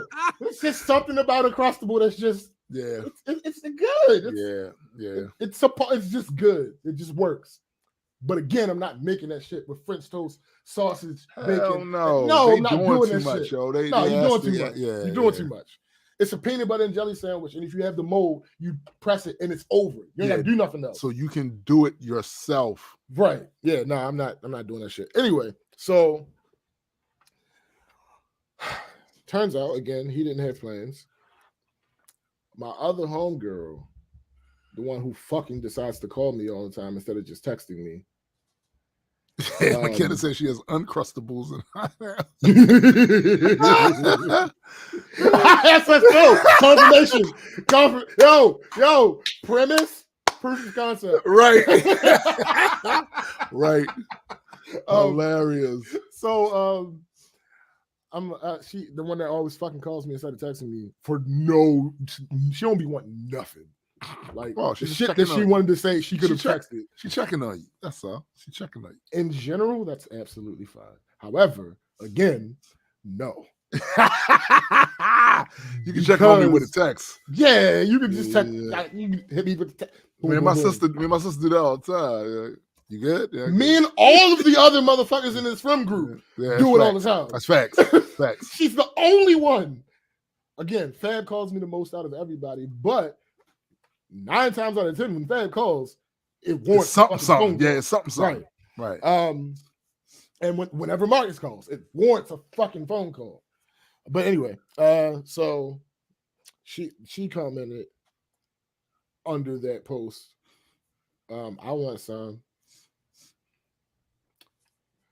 Keep that in mind. So anyway, so the site that I had looked at said that the bowling alley that we had planned on going to had Rocket Bowl. What's Rocket Bowl? Basically, at a certain point in time at night, you get unlimited games for a set price. This is how we started. Like when we was 19 and shit, going bowling. This is what we was doing. We would go bowling like every other week. Rocket Bowl, like 11 to 2, just bowling. So I hate bowling. Me and Marcus get there. I walk up, all confident. Hey. So for the Rocket, for the 9 o'clock joint, like we gotta, because this one was 9 to 12, I think. I'm like, yo, for the 9 o'clock joint, we gotta wait for everybody to be here, or we can go ahead and get started. She's like, 9 o'clock. You got a reservation? No, I don't have a reservation. I'm talking about the Rocket Bowl. Oh, we don't do that. We don't do that here. Ma'am, it says it on the website. I checked the website. And she said to you, oh, we don't look at the website. Effectively. She's like, yeah, we don't do that. We do something called free bowl, something. I can't remember. I think what happened is that because it kind of meshes with what Fab had mentioned, because Fab was like, did you call and make a reservation? I was like, no. And he was like, you gotta make a reservation there. I said, no, you don't. I just went like 2 weeks ago. He said, oh, okay. Like, all I gotta do is stay black and die. So basically, most of the time you do have to make a reservation. Oh, damn. I guess. But at this time, but at this time period, they were not doing reservations. So they call it free bowl, where you could just come in but it's not the whole unlimited games. That was always had a different free ball and always had a different. No, nigga, that's not what I said though. Oh, that's not what I said. But anyway, so it was like $12 a game per person. And I'm like, well, I had planned on spending like $26 max. Yeah. To be able to bowl all night. Like what do we doing? That's all right. So she's like, well, if you want to do Rocket Bowl, you can go to the Pikesville location or you can go to the Columbia location. And she was like, Pikesville's only 8 minutes away. Right. I'm like, oh, all right, bet. We'll just go to the Pikesville location. So hit Fab up, told him Pikesville. He was like, all right, cool. Hit the girl. No, I can't say her name. Hit the one girl up. Like, yo, how far away are you? She's like 10 minutes. All right, cool. So I didn't tell her. I just wait for her to we just wait for her and then tell her when she get here. And And the other lady, she had a little bit of issues. And I was like, oh, well, she was like, I'm gonna be late then if we gotta move. I said, that's fine. It's not a problem because we thought we were gonna be here. We're not. Last minute change. And anybody tripping about you being late. So we mosey on over to the Pikesville. See, that's the thing about y'all. Y'all be moseying. We be moseying, my guy. I mean, it is what it is. Right. It is what it is. So facts, Cindy. Like, what the fuck, bro? Not anymore, apparently. When we were 19, Rocket Bowl was like $15. And that was from 10 to 2. Right. Unlimited bowling. Rocket Bowl.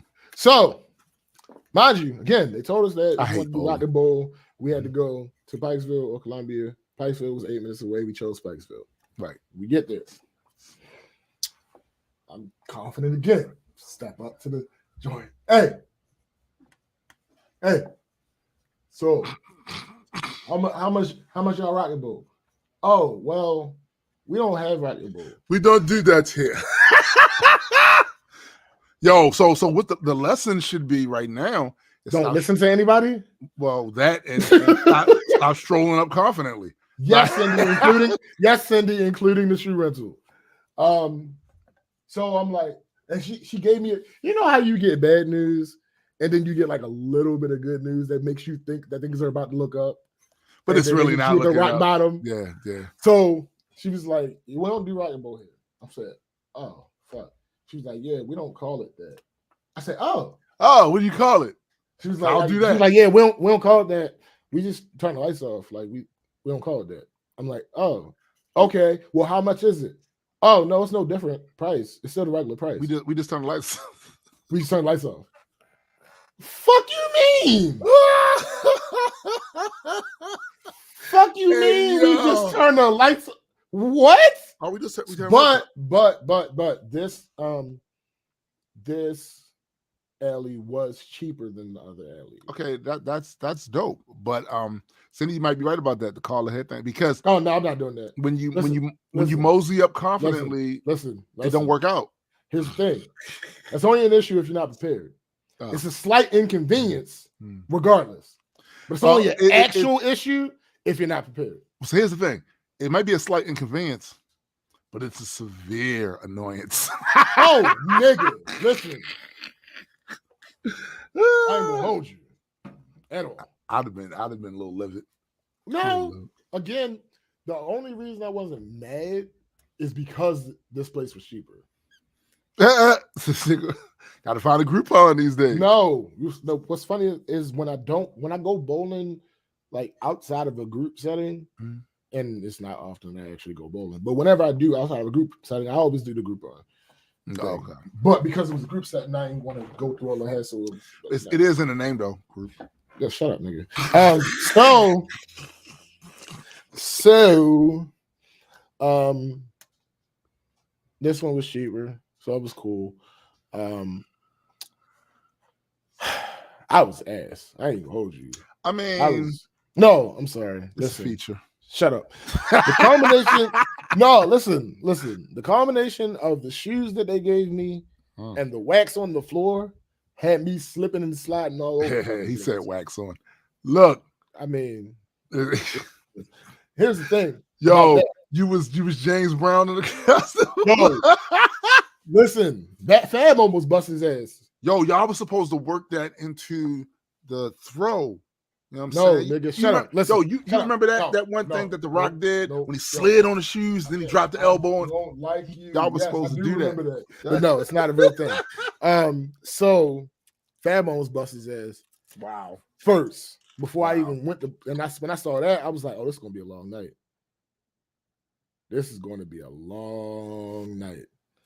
So I get up and I go to bowl normally. And I almost slipped. I said, nope, not doing that. Here's the thing about me. My pride ain't that powerful. Yeah. I don't fuck winning. Yeah. I'd rather not fall. See? Yeah. I'd rather not fall. No, I'm with you on that because see, Here's the thing about falling. It has really two components. It hurts. To the results of the fall. Nigga. One, there are mad people here.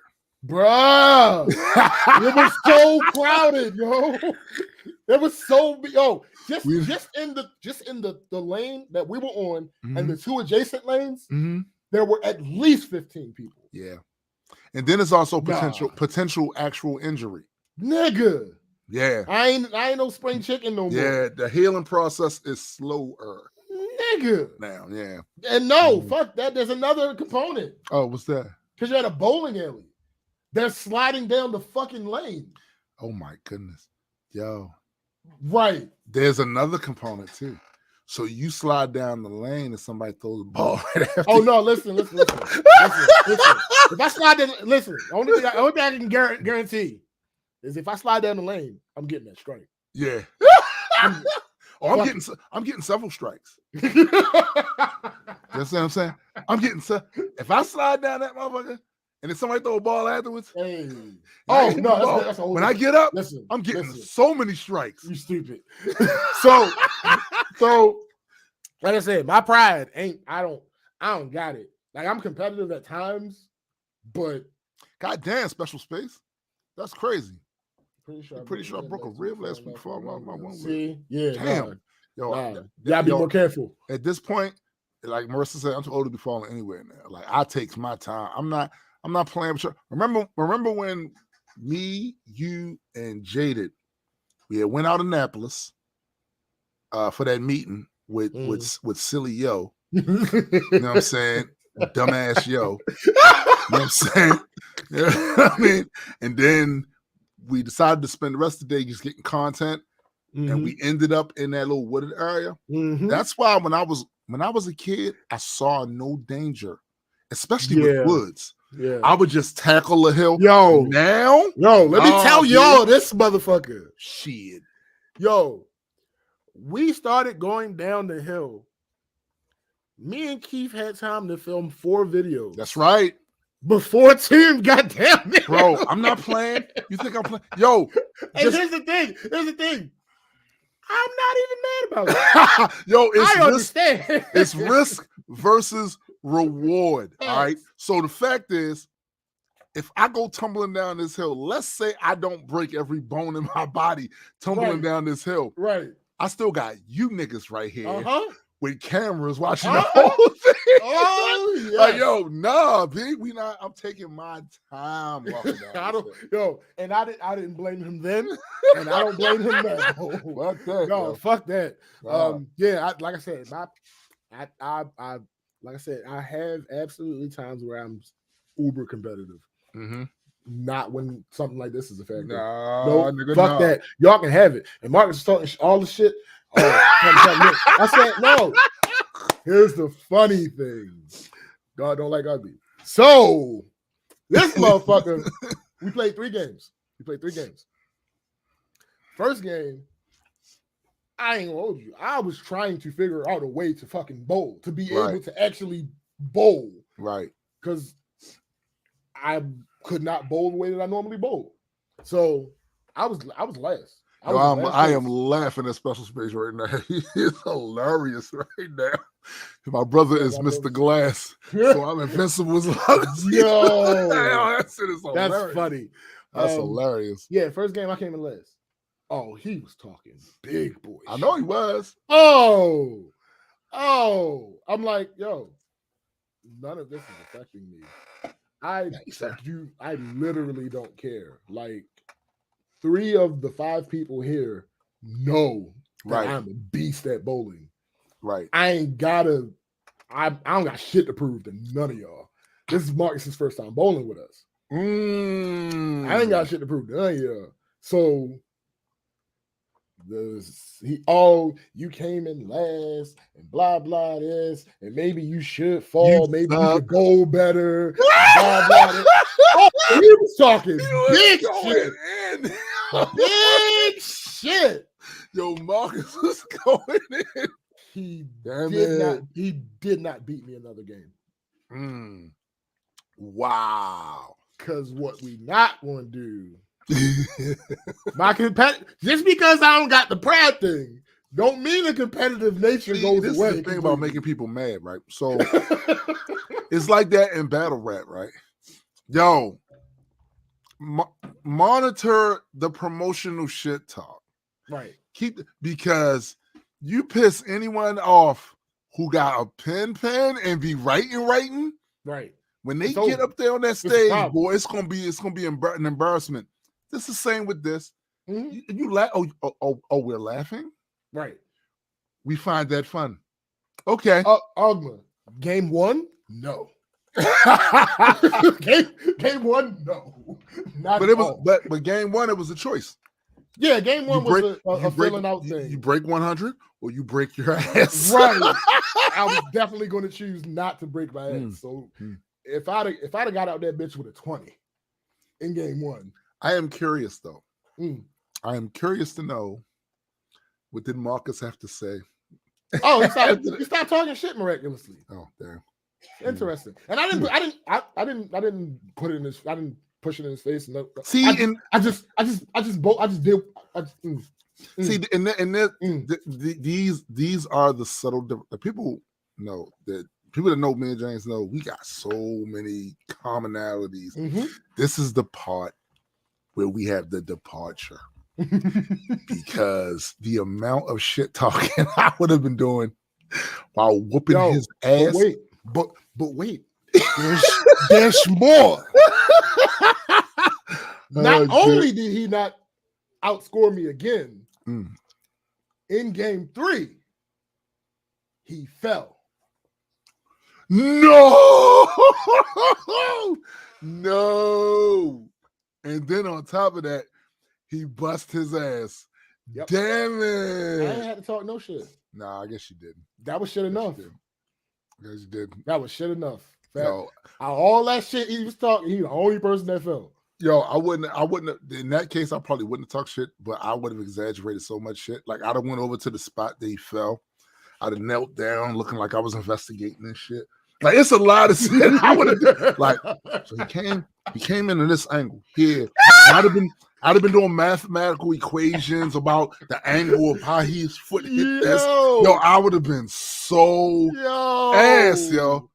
Hey, Betty, this movie is nice. My son makes these every day and insists that I drink them. He insists. Yo, Ogma stupid. You'll say, yo, remember when you just fell?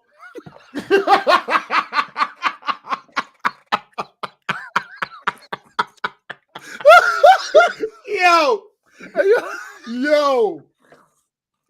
So again, I listen. Obviously, there's no way that I could have known that he was gonna fall. Of course not. But nigga, yo, I'm just saying the level of bullshit I would have been on. Y'all would have been annoyed. Like everybody, it would have been funny at first. They're like, yo, let it go. You dragging it. Yo. So, but at some point, before we started bowling, someone mentioned our other homegirl. And Fab was like, did anybody invite her? And here go Marcus and the other girl. It wasn't my thing. Oh, it wasn't my thing. Shut the fuck up. Both of you. God damn it. So I explained, like, nigga, she was going to the same gala that Fab was going to. God, so, and I y'all be going to galas out here? Ain't no y'all. I don't know nothing about this shit. I'm not involved. But she was going to the same fucking thing. I thought it was Friday. So I never thought to say anything to her about it. The only reason that I said anything to Fab is because I was talking to Marcus about it in the group chat. Yeah. It completely slipped my mind to even go back and invite her after that point. Fab asshole. I wish he was still here right now. Yeah, yo, he bounced. Yo, Fab ass, and he said this shit too. Before we started bowling, he said, yo, I'm going to post about it on Facebook and I'm going to tag all y'all and I'm not going to reply. Yo, why is he like that, yo? Cause, yo. Why is he like that, yo? So So this morning he posted it when we left. So this morning he sends a screenshot to the group chat of him posting the goddamn post and her commenting on the post with the little thinking face emoji. So now, at some point, I'm gonna have to hear this shit. Right. And I'm just not. I hope that she approaches me humbly. Yes. Because I'm not above. Uh-oh. What aren't you above? Fuck out. Yeah. Because I love her. Well, yeah. You can curse those people out. Yo, I mean, if I can curse out your loved ones, yeah, what's the who point? The fuck can? Yeah, right. Why are you even in my life? Hold up. It's like, why the hell are you even in my life if I can't cuss you out every now and then? Like, come on now, get it together. Stop fucking trolling. But again, it was an honest mistake. Like I said, she was going to the same event that Fab was going to, and I thought that event was Friday. Turns out it wasn't until today. And by the time I had realized that, it was in the group chat that Fab was in already. So I told him, like, yo, come bowling. And with all that shit going on with not being the right place and this place not having what the website said and this place not having what the other place said and this place, all that bullshit, I ain't even thinking about, like, even mentioning it to our other homegirl. So here's what it is. Hopefully she's not too mad about it because, again, it was not intentional. There was no plan to keep her out of the loop or anything like that. It was just a simple situation of happenstance. And it happens every now and then. So it is what it is. But like I said, I'm not going to hold you. I was not good yesterday. Not good at all. Funny enough, though, I'm not as sore as I usually am after bowling. But again, that's partially because I couldn't bowl like I usually bowl.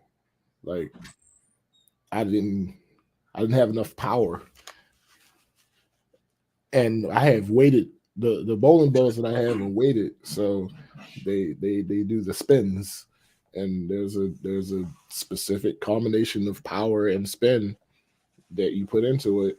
And I have that, like, muscle memory almost, but it requires every step of it to be, like, pretty much the same. And I was not doing it with that goddamn floor.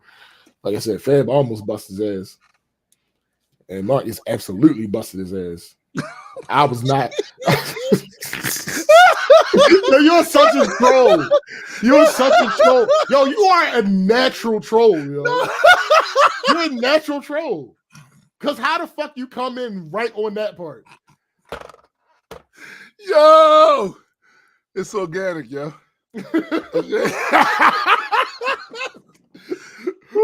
yeah, I was about to bust my ass. So I was not great. Like I said, I go to 100 the last two games, but the first game, nah, nigga, no. Like the first game, I had no incentive. I was not attempting to win at all. Like, listen, I ain't even mad at you, bro. Like, that second game, to get through the night, you spent your money. You was like, fuck it. This is how it progressed. The first game, I had no intentions of winning. It was not because it wasn't in the cards. No, fuck that. Yeah. The second game, I had specific intentions on beating Marcus. It didn't matter where I placed among anyone else. Marcus was in there. I just had to be above crazy, yo. Oh yeah, he was getting on my talking nerves. Crazy. He was getting I ain't gonna hold you. He was getting on my nerves. The third game, since I had already you got a shot, put the ball through the air. I know, no. I'm not even gonna get into that because I don't want to incriminate nobody. Oh, but, damn. So yeah, like the third game, I was just playing. Like I was just bowling. And I ended up being second. But the third game actually was my best game. Right. because sometimes it's not necessarily good to have vengeance on your mind. Oh, that's a fact, yo. That's a fact. That's a fact. Yeah, the third game. But spite, Cindy, it is a strong motivator. It is. I will promise you that 95% of my music career has been based on spite. Word. I mean, you're angry old man. I'm an angry man. That's just facts. Like, denying that one. Yeah, spite. Yeah. And then today I have Aaron's baby shower. For today? Yeah. So that'd be cool. It really does. That's true, Osman. It really does. And then y'all just made me think of a dope ass character. But go ahead. I mean, things happen. Yeah. Let me see. Let me look at these screenshots to see if I got any dumbass of the weeks. Well, we can't just keep giving it to Elon every week. No, he's not that. But I mean, that dude that ran around here talking about. See, no, I don't. That's a whole conversation. Okay, all right. I'm trying to find one that's not related to that. It was on the dead ass man. That's yo. I found one. Yeah, I sent you this one. Ray Gonzo. Yeah, whatever. Same thing. Posted. And I quote: "The race swapping of Marvel characters does an injustice to all of the existing black characters in the Marvelverse. Not only does Marvel have black characters, but also black creators. Instead of spotlighting them and bringing their projects to the surface, they disregard them and change another character. To me, it says that they don't care what color the character is. They just want the most controversy to bring in the most attention." Yeah, that's why they're getting money. That's why. It's really a slap in the face to all Marvel fans that they are changing the Marvel culture to benefit themselves. All right, first of all. Okay, good. First of all, this individual is not a black person. I want that to be abundantly clear. Yeah. Number two, I'm glad you said that, sis. Number two, and I asked it, actually, it wasn't number two, but I'm gonna go ahead and say it second. Because after reading that and then reading the comments and then talking to Toon, I had come to the conclusion, what race swapping? Because we don't see any main character race swaps to black in the MCU. No. None. Not one. Good characters, background characters, sure. Yes, absolutely. Yeah, awesome. But it's so stupid when you consider the fact that they pick and choose, man. They pick and fucking choose what the fuck they gonna complain about. So even with the Namor shit, right? Yeah. This is the thing I need people to understand. Substone. What's going on, bitch? This is what I need people to understand. In the comic books, Namor is an Atlantean. Now, and just in case you don't know, but so Atlanteans don't actually exist in our reality. Ho. Cause see now we at the point where your stupidity has far exceeded normal boundaries. Because to act like Namor being portrayed as someone of Mayan heritage is somehow going to offend the Atlanteans out here. You're dumb. You're dumb. And you're so caught up in this narrative and your grievance and all of this shit that you're making things up to be angry about. Another thing. I hear you complaining about race swapping, Cool story, bro. But you said nothing about Black Adam. Who, by the way, in the comic books, Black Adam is not half black and half Samoan. Nope. And I ain't heard none of you say anything. Also, Hawkman's not black. Oh, let's talk about it. In the comic books, Hawkman is not black. In the movie, he was. I heard bupkis. Pretty much. From any of them. Yeah. They're full of shit. I remember that, Cindy. Yeah, I remember Cindy. that. I remember that. Like, she's an alien. She's an alien. Yeah. At a certain point, right, what we are starting to see, we kind of should have been saying this, but the most ignorant among us are just the loudest.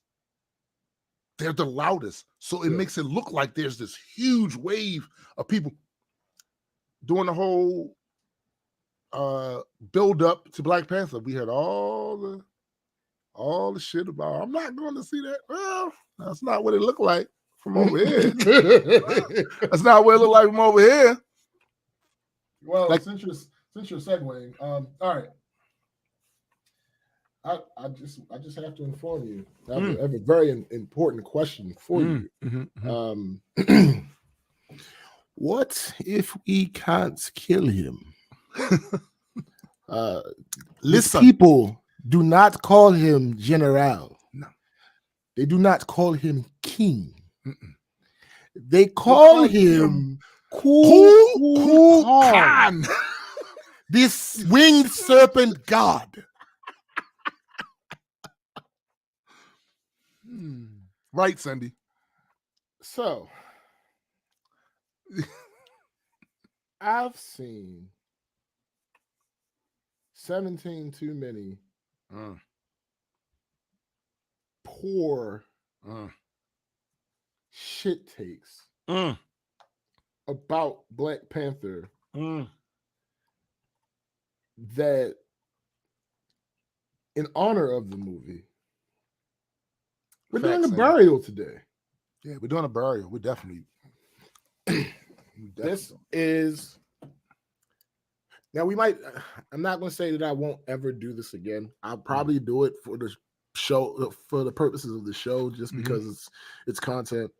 Yes. But as far as real life, yes, I have made a declaration. Exactly, Cindy. To Tomb. They don't get it. Yeah, he did. I made a declaration to Tomb.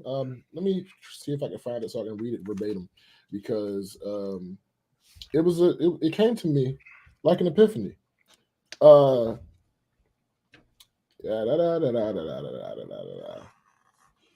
If I say,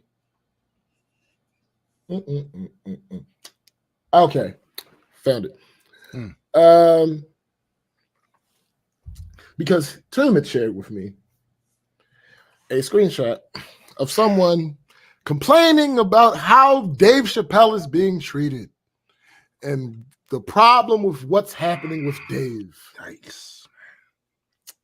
And subsequently, because Dave Chappelle has always been one of my favorite comics, I'm a little bit in tune as to what's going on with Dave. Just a little bit, you know. So after Tim shows me the screenshot and we discuss, I'm like, hold up. What's happening with Dave? What's happening to Dave? And I said, the answer is nothing. Nothing is actually happening to Dave. Right. And that's how I'm going to approach these people from now on. It is pointless talking sense to them, because I'm going to look at their argument and see if their premise is even strong enough to be paper thin. Right. And then when I found out it isn't, I'm going to file that person in a particular category, and then I'm going about my fucking day. I'm not, there's no point anymore. Like, some of these people just make, yeah, Jonathan, I think he's referring to some imagined backlash. Yeah, that's what he's talking about. He was saying the SNL thing. Yeah, he was acting like there was some huge backlash. Yeah. Which there wasn't. It wasn't. Like there were people that said things but it was nowhere near. No, nothing was actually happening to him. Kyrie Irving got nowhere near any of that. Not even close. And I did it now. Someone in good faith asked on Twitter, what did he say that was anti-Semitic? Mm-hmm. So I answered that. I told him, like, yes, in that opening monologue, he said several things that were against anti-Semitism. Right. He absolutely did.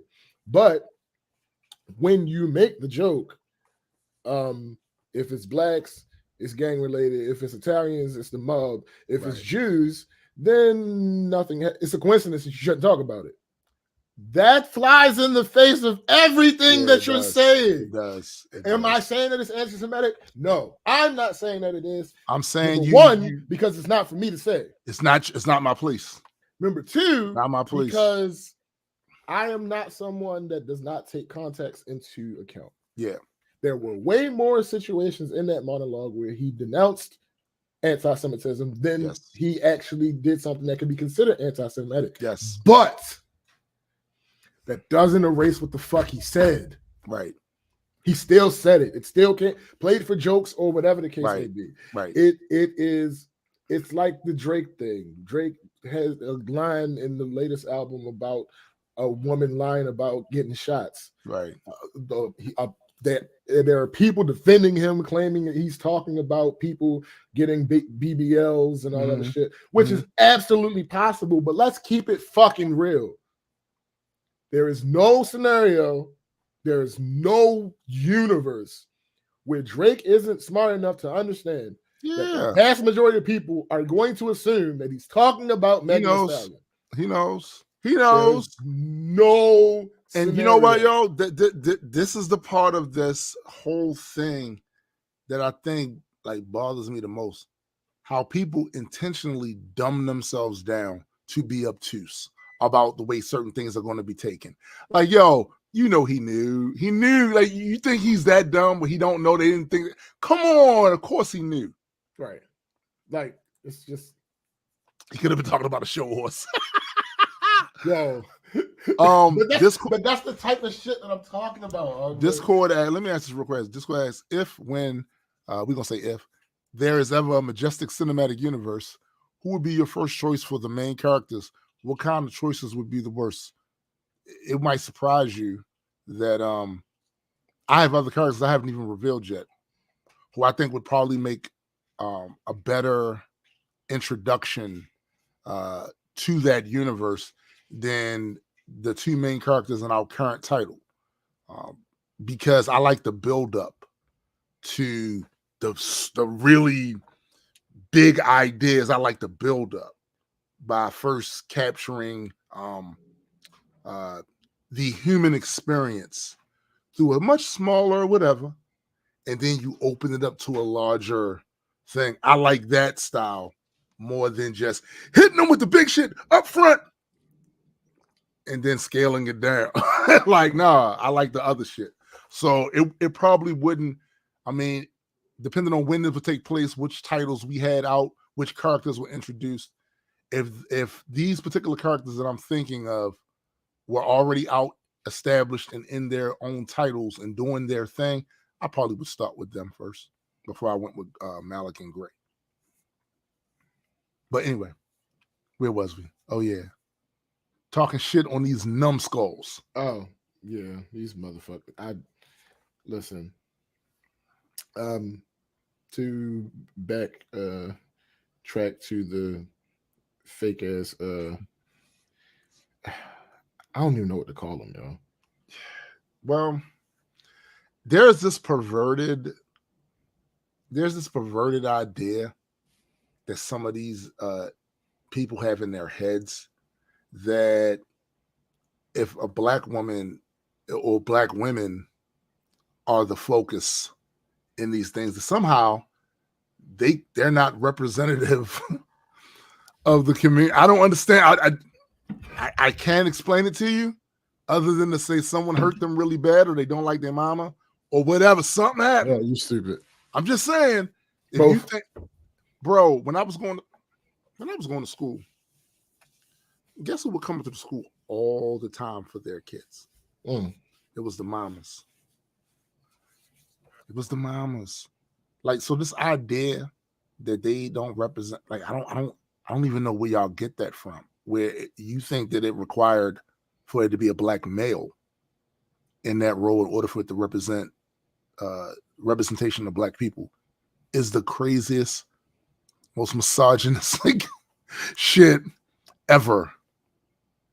You learn from your daddy as well. Just saying. Just saying. It's dumb. So much so, bro, that they've taken to even lying about the success of the movie. There's a motherfucker running around saying, and I'm sure he's not alone, oh, going off of the numbers, people didn't like. What numbers are you looking at? It's only the highest selling movie in November in U.S. history. Only that. Mind you, this is post-pandemic where people still ain't really doing the movies as much as they used to. Yes. Oh, this is only the highest grossing movie in November. Yeah. only that. Only that. But this is when you know you're at a point of desperation where you're just making up shit because you're living in this world where it's more important for what you want to be true than for what is actually the facts. And that's where a lot of these people are right now. Like a lot of the same was for the Captain Marvel movie. It's the same shit. It failed. Did it? I can't wait till y'all get to listen to this deeper dive video. Woo! I can't wait for them to hear it. I can't wait to hear it. You know what I'm saying?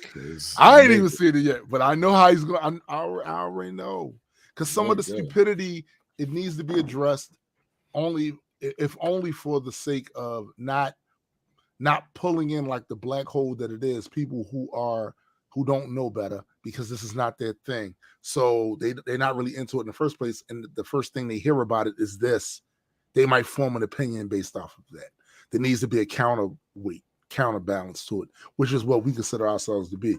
There are people out here who are dumb mad because Sylvia in the 3rd grade took the flowers they gave her and stomped on them. Those cost a pretty penny, my guy. They did well. No, he got these from the front of the school. They was like growing on the side of the road. Yeah, but he got he got those. I'm saying he gave it to her and she stomped on it, right? And it wasn't very nice. That was it. It wasn't, but that was his villain arc. It was also his villain arc, right? To do, and then he took it out.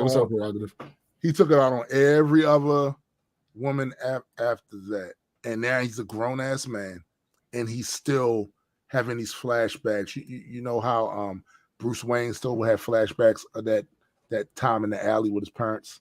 Mm-hmm. These people still having them flashbacks. So they get on social media hurt and they start acting like they care about shit that they don't really care about just to make the point about their agenda. That's all. And at the risk of being redundant about a lot of that shit too, you don't own that IP. I mean, that's their shit. Right. That's their shit. Since we ended up here, I'm gonna go ahead and play a little bit of this video. Oh shit. And now my mother's getting on my nerves. Share screen.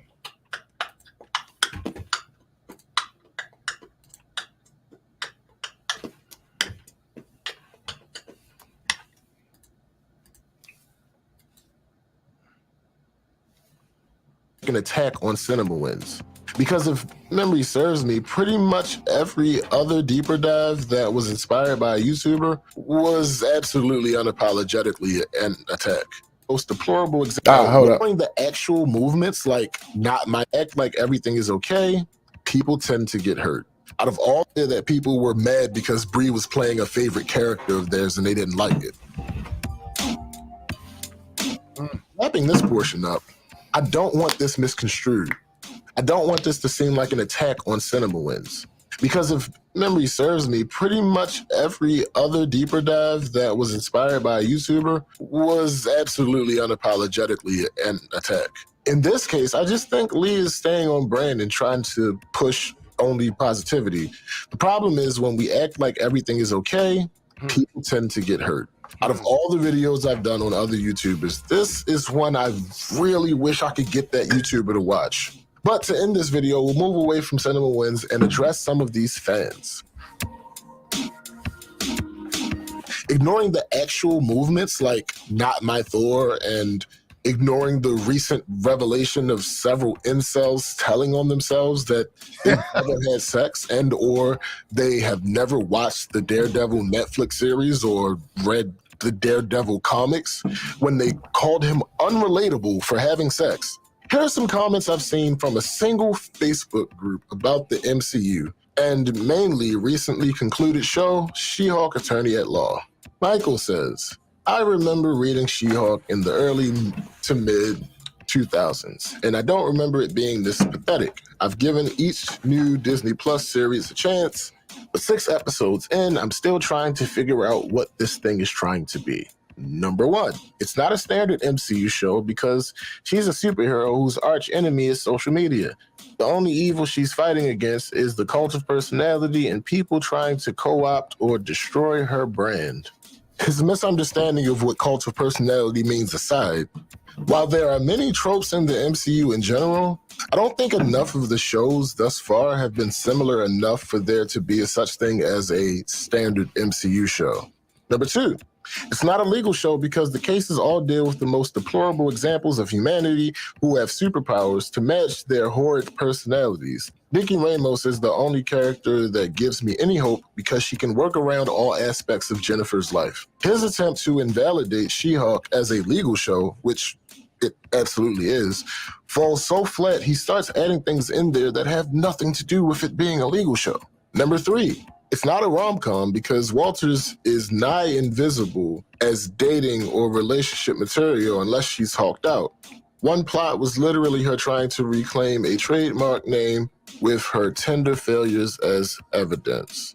Okay, I wouldn't call it a rom-com, but this explanation doesn't disqualify it from being one, mainly because it's not true. She literally ends the season in some type of relationship with Daredevil, eating at a family barbecue while she's Jen. But to be fair, he clearly hadn't reached the end of the show. Number 4, it's not a comedy, except the kind that mocks trendy internet personalities or reality TV. While I didn't want any Kardashian peanut butter in my Bridezilla chocolate, it's the unpalatable, obnoxious confection we were fed anyway. Yeah, no, it's 100% a comedy. This isn't something that could even be argued in good faith. You not finding something funny does not mean that the intention wasn't to be funny. Moving on to the next screenshot. Robert says, Rotten Tomatoes is highly liberal. A show that attempts to push female empowerment versus a show geared towards men. I mean, proof's in the pudding. Or politics. I get those confused. Yeah. So this comment is from a post that showed the critic Rotten Tomato scores of several recent shows, including the newest offerings from the Lord of the Rings and Game of Thrones universes. Notice how he doesn't even attempt to critique the show. He's literally crying that a show with a female empowerment theme is preferred over a show geared towards men. Yeah. So, yeah, it's crazy out here because it's crazy, yo, because here's the thing, right? I'm laughing when I see people make these assertions and these accusations about current content and saying it has an agenda and is geared towards as if for you burn the lead. Hold on. Wait, hold on. Let me see something. Because you're burying the lead. Let me hold up.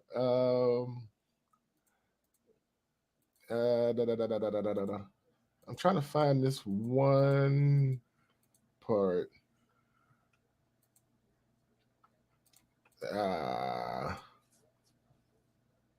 Okay. All right. Last one. Motherfuckers, because this goddamn video is coming out tomorrow. Right. Facts. Last one. All right, because I know where you're going. Megan's right. That was the point I was about to make, Ogma. That was just the point I was about to make. That was just the point I was about to make. All right, right there. Well, she's about to be here. Mind that this character is clearly one of the strongest characters of all time. Never mind that the Illuminati are literally shown in this very movie underestimating her. Let's go to Texcellent Life. We can never have anything these days without some actor, artist, director, etc. trying to get political or push some agenda. Just write something good for entertainment's sake. Give us a break. For crying out loud, we get enough of all that BS shoved down our throats from every other media outlet. Do what movies and TV used to do and allow the viewer to escape reality for a bit. What movies and TV used to do? Okay, let's look at some of the biggest shows in the used to days. One of the top viewed shows of the 1950s in the United States is I Love Lucy. It was literally about female empowerment and women advancing in society. That sounds like an agenda. The show that reached the most homes in the 1960s, Beverly Hillbillies, was literally a caricature of white Southerners. Yeah. But beyond specific shows and movies like, The Matrix or Star Trek, there are countless tropes that introduce politics or agenda all the time. Interracial couples, minorities moving into the neighborhood or the workplace, workers' rights, sexual assault, etc. So men weren't mad that there was a cocky woman in their comic book movie. They were mad Brie was in their comic book movie. This last screenshot by Reed. So, yeah, the whole thing, it was a combination of things that made me make this particular video. One is, again, the Cinnamon Wins video. I absolutely actually implore all of you, if you're really into movies like that, to subscribe to Cinnamon Wins. Right. This is not, like I said, usually when I make a video that is responding to a YouTuber's video, it is absolutely an attack on them. Right. This is not me attacking Cinnamon Wins. Right. This is a bad take that he made. Yeah. And I'm attacking that singular take. Cinnamon Wins is a brilliant YouTube channel. Right. And like his entire purpose was to show appreciation for movies. Right. But the issue is he tries to be a little too positive all the time. It's so crazy too that the accusations, like Megan said, if it's not centering white heterosexual male, their perceptions of reality, their perceptions of where they stand in relation to every other group, then somehow it's an agenda. But may I please take you back on the trip back in time to any old Western you ever want to see and see how Native Americans were portrayed. Now you'll say, oh, that was just good movie stuff. No, it wasn't. No. This was also an agenda. Right. This was also an agenda. It's just that it's the default agenda. And as long as y'all keep considering that viewpoint, the default viewpoint, that's where we keep butting heads into this. And ironically, it's not just white males that view that as the default position. I have heard over the past at least 4 years, Black people seeing that as a default position because this is what they were accustomed to, because when the industry first started, this is what it was. So you've been watching videos that have been skewed a certain type of way through a certain lens the entire time you watched Hollywood or TV shows, all that other shit. And then the moment some directors or producers greenlight something that is not centered in that way, here comes the backlash. But it's the problem is you're viewing that one viewpoint, white straight male, as the default. That's the default position. Yep. That's the default. So anybody else's is what do they call it? It's multicultural trash. You know these other cultures exist, right? You know you can literally live in this country right here, just using the United States as an example. All of us can live in the same country and have vastly different life experiences here. Mm-hmm. The idea that the only life experience that can be expressed through art, media, or any other thing is from one demographic group is shameful. And in 2022, that shouldn't even be a conversation. Should not. Like, ask my, you can get into a conversation of what my grandfather was doing in 1930 and what some white guy's grandfather was doing in 1930. The experience is different. So why would the shows be about this, have the same lens? Yeah. Unless you're thinking that the only viewpoint worthy of being expressed and promoted is the dominant demographics one. Got to tell you, it's only dominant here. Yeah. It's not the dominant demographic in the world. It's not. So America has created this bubble around all of us here to see things a certain type of fucking way. The rest of the world don't see it that way. Yo, even our political alignments in this country are vastly different globally. The shit y'all consider left wing here is not considered left wing globally. The shit y'all consider right here is not considered that globally. But it's this idea of American exceptionalism excludes the rest of the world, or makes the other people in the world bit players in the story that is America. You might as well name Earth America. That's how they see it, America. And it's a crazy bar considering the fact that we're in the information age. We have the internet, which drew us closer. I have learned more from people that live outside the United States in these years I've been online than any other time that I've been alive. I had a history teacher named Mr. Bela Kish he was from Hungary. The only thing I knew about him is he kind of looked like Clint Eastwood and he had a funny accent. I didn't know anything about his culture, where he came from, none of that stuff. And I saw him every day. Now, I don't have to see Biddy in person. Right. You get a perspective from someone that lives in Ireland. Mm-hmm. And yet we still want to promote these creative ventures with one lens. And if we don't, if somebody decides to take another perspective on it, somehow this person has an agenda. And you don't see how fucking cornball that shit is. They don't see it. And when you explain to them, like, yo, you do realize the rest of us live in this world too. Oh, you do realize the rest of us got an experience too. Yeah, I get it. The cop came to your house and got the cat out the tree.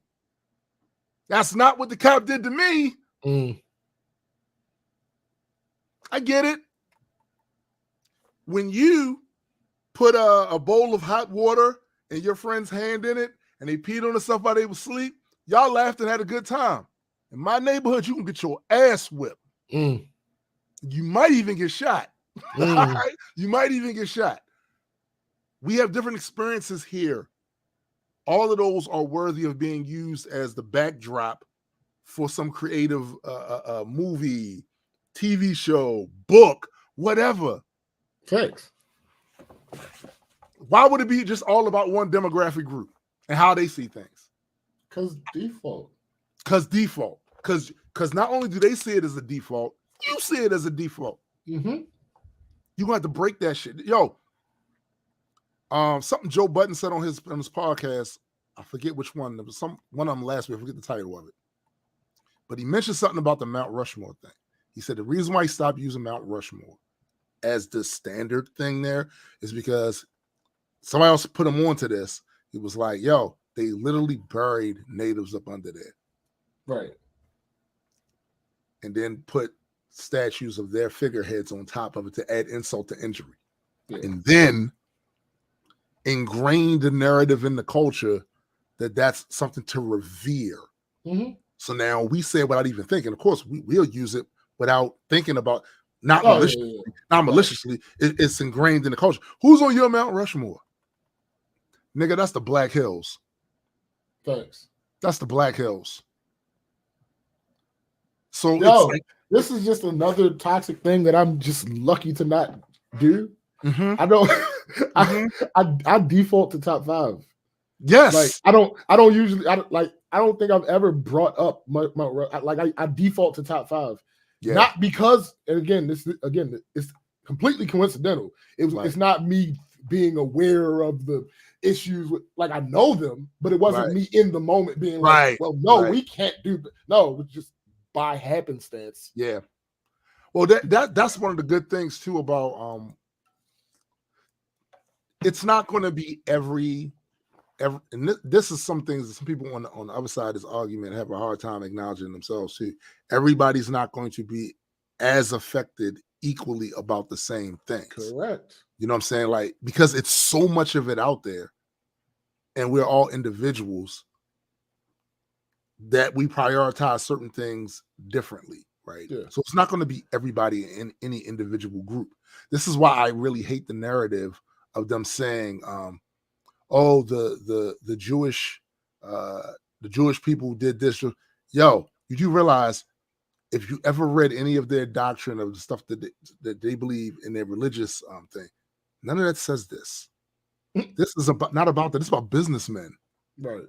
Predatory businessmen, which and usually white businessmen. Yes, that's what this is about. Predatory businessmen seeing an advantage they can take, and they take advantage of it.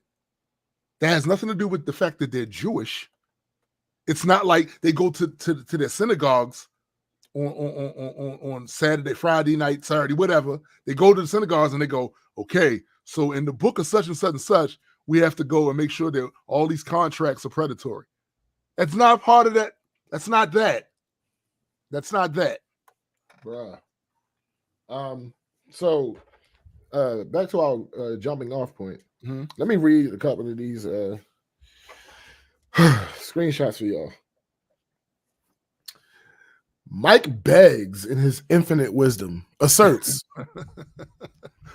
none of y'all can explain to me why they killed Killmonger in the first Black Panther movie. So stupid. One of their own who they betrayed, and slight spoilers, but I'm pretty sure if you're into this enough to where spoilers would bother you, I'm pretty sure you can assume just from what the fucking MCU has been that Namor lives. Like I don't think that's a major spoiler. No, it wasn't for anybody to actually care. Right. Listen, it was not going to kill Namor. Like, stop it. It wasn't going to happen. Yeah. None of y'all can explain to me why they killed Killmonger in the first Black Panther movie, one of their own who they betrayed, but let the Mexican live who savagely murdered Wakanda and the Queen. So, just to be, this should not need to be answered, but we're going to do it because it's content. Okay. First of all, you fucking idiot. Tell us you didn't see the first movie without telling us you didn't see the first movie. This was pitched battle to the death. Yep. It was going to be T'Challa or it was going to be Eric. Yep. T'Challa happened to come out on the front end of that. Whoa. In Jadaka. Excuse me. In Jadaka. Came out on the ass end of this fight to the death. And even then, T'Challa offered to save him. And he said, nah, fuck that. Right. Right? I'd rather die. I'm not going to jail. His whole thing was, no, we can make this work together. Right.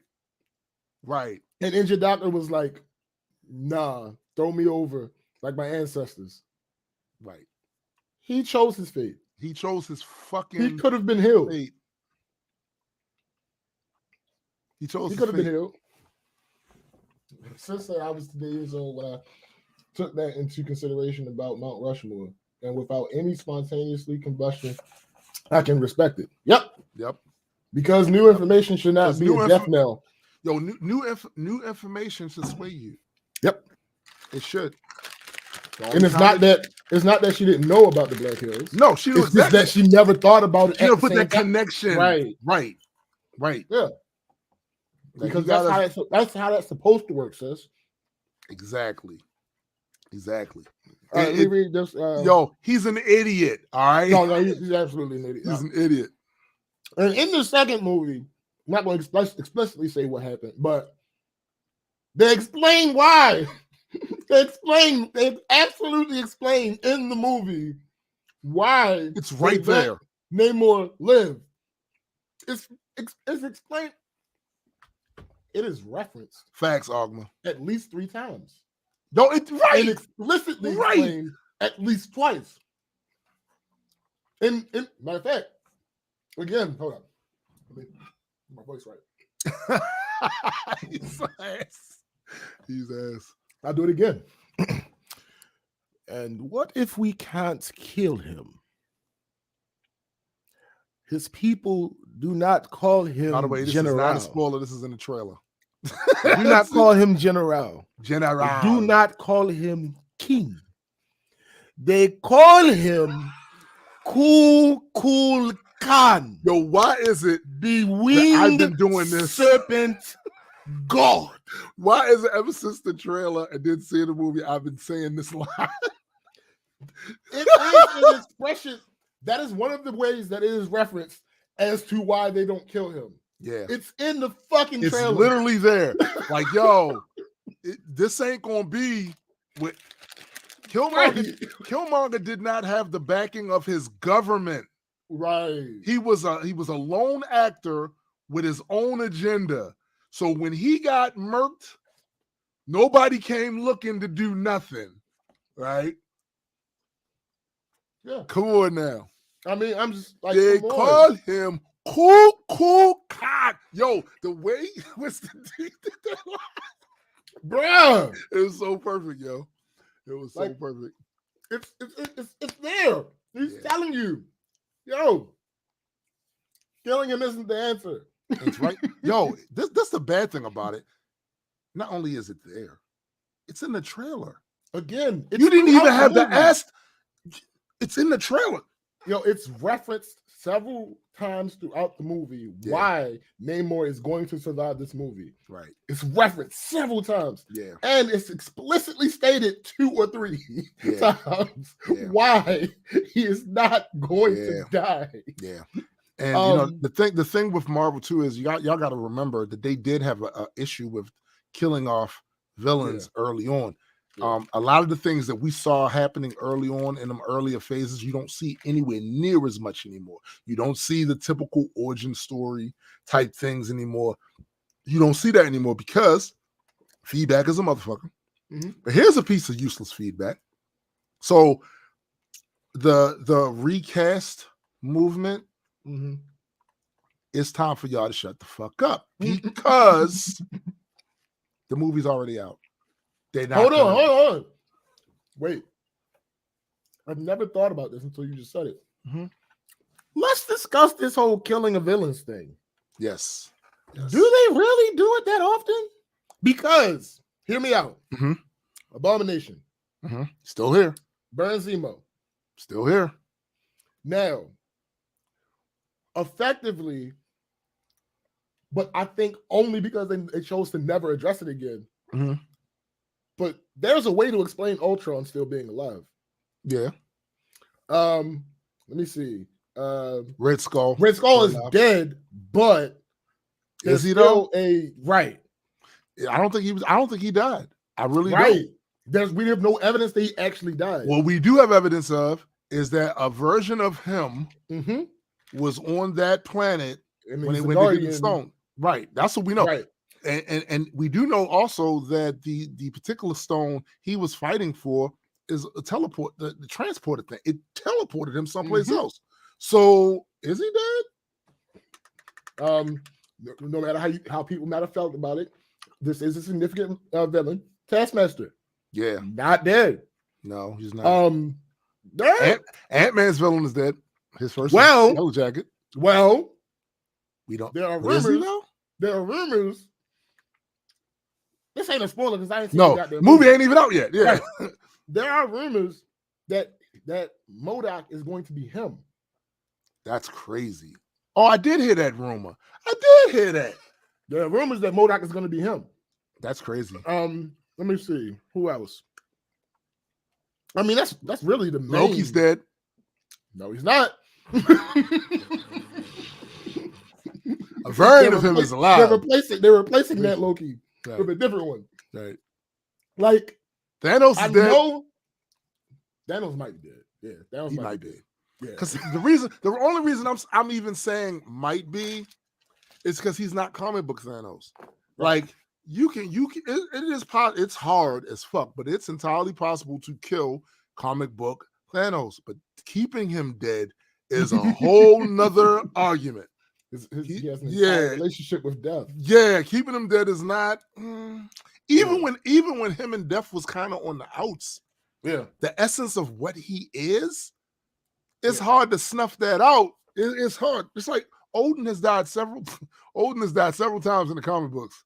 The essence of what he is hard. You might destroy him on this plane of existence, but he's made of other stuff. So, and as long as there's a way to he can get back. He can get back. I mean, but as far as the movies is concerned, when you sit back and look at it, yeah, like that first initial phase. Oh, wait a minute. Ironmonger, he's dead. All right, no, I'm pulling up the list now. Okay. So we gonna go through this shit. All right, so Ironmonger is dead. Abomination is not dead. The leader is not dead. Is Whiplash? Whiplash isn't dead, is he? Whiplash? Oh no, he's dead. I think they killed him in that movie. I don't remember that part. Well, to be it's been so long since I watched so long, right? Yeah. I think they killed him. Let's just say he's dead. Let's say he's dead. Yeah. Okay. Whiplash is dead. All right. Loki's not dead, but is dead, but isn't dead. Right. Okay. Red Skull. We talked about that already. We talked about Loki again, and then Thanos. We talked about that already. Let me see. Phase 2. Come on, get me to it. Get me to it. God damn it. Marvel Cinematic Universe. I'm just gonna have to do it this way.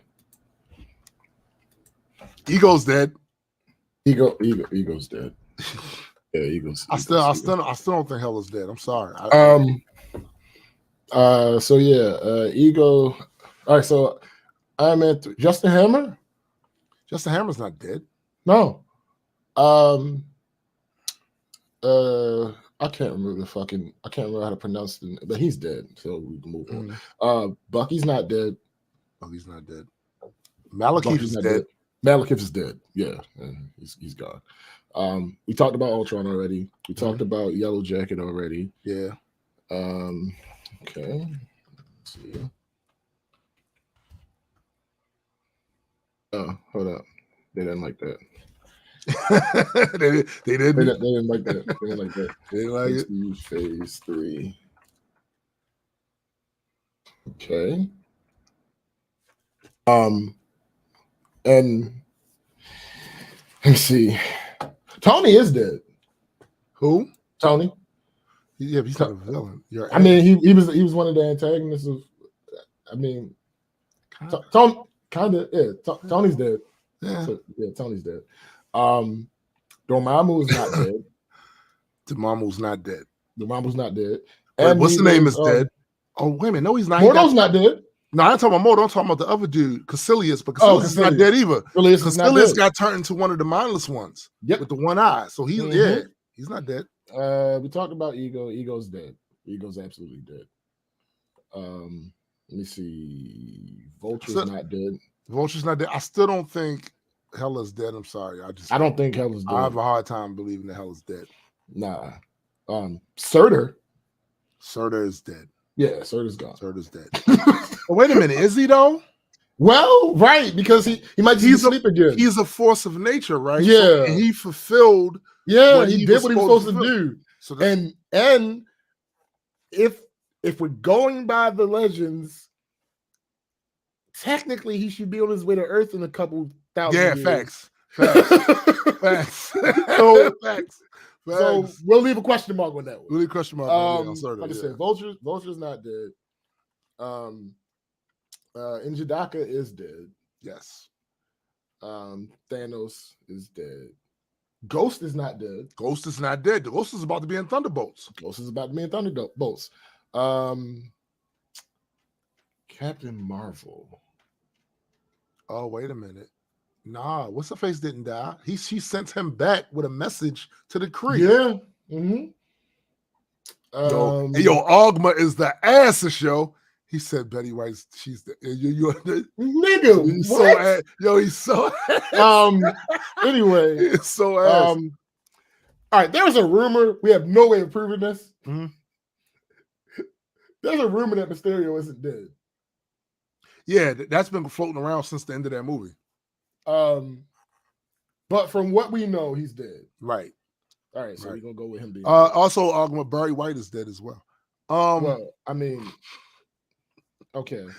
Sure. All right. Nebula's not well.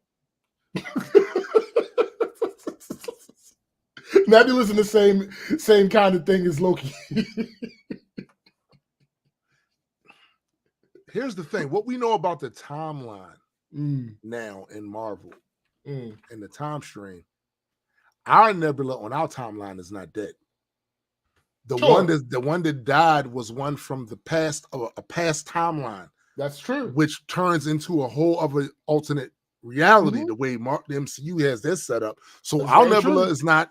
Our Nebula is not dead. Our Nebula's not dead. Let me see. So Jonathan wants to know, is Phil Coulson alive or dead now? All right, so here's the thing with Phil.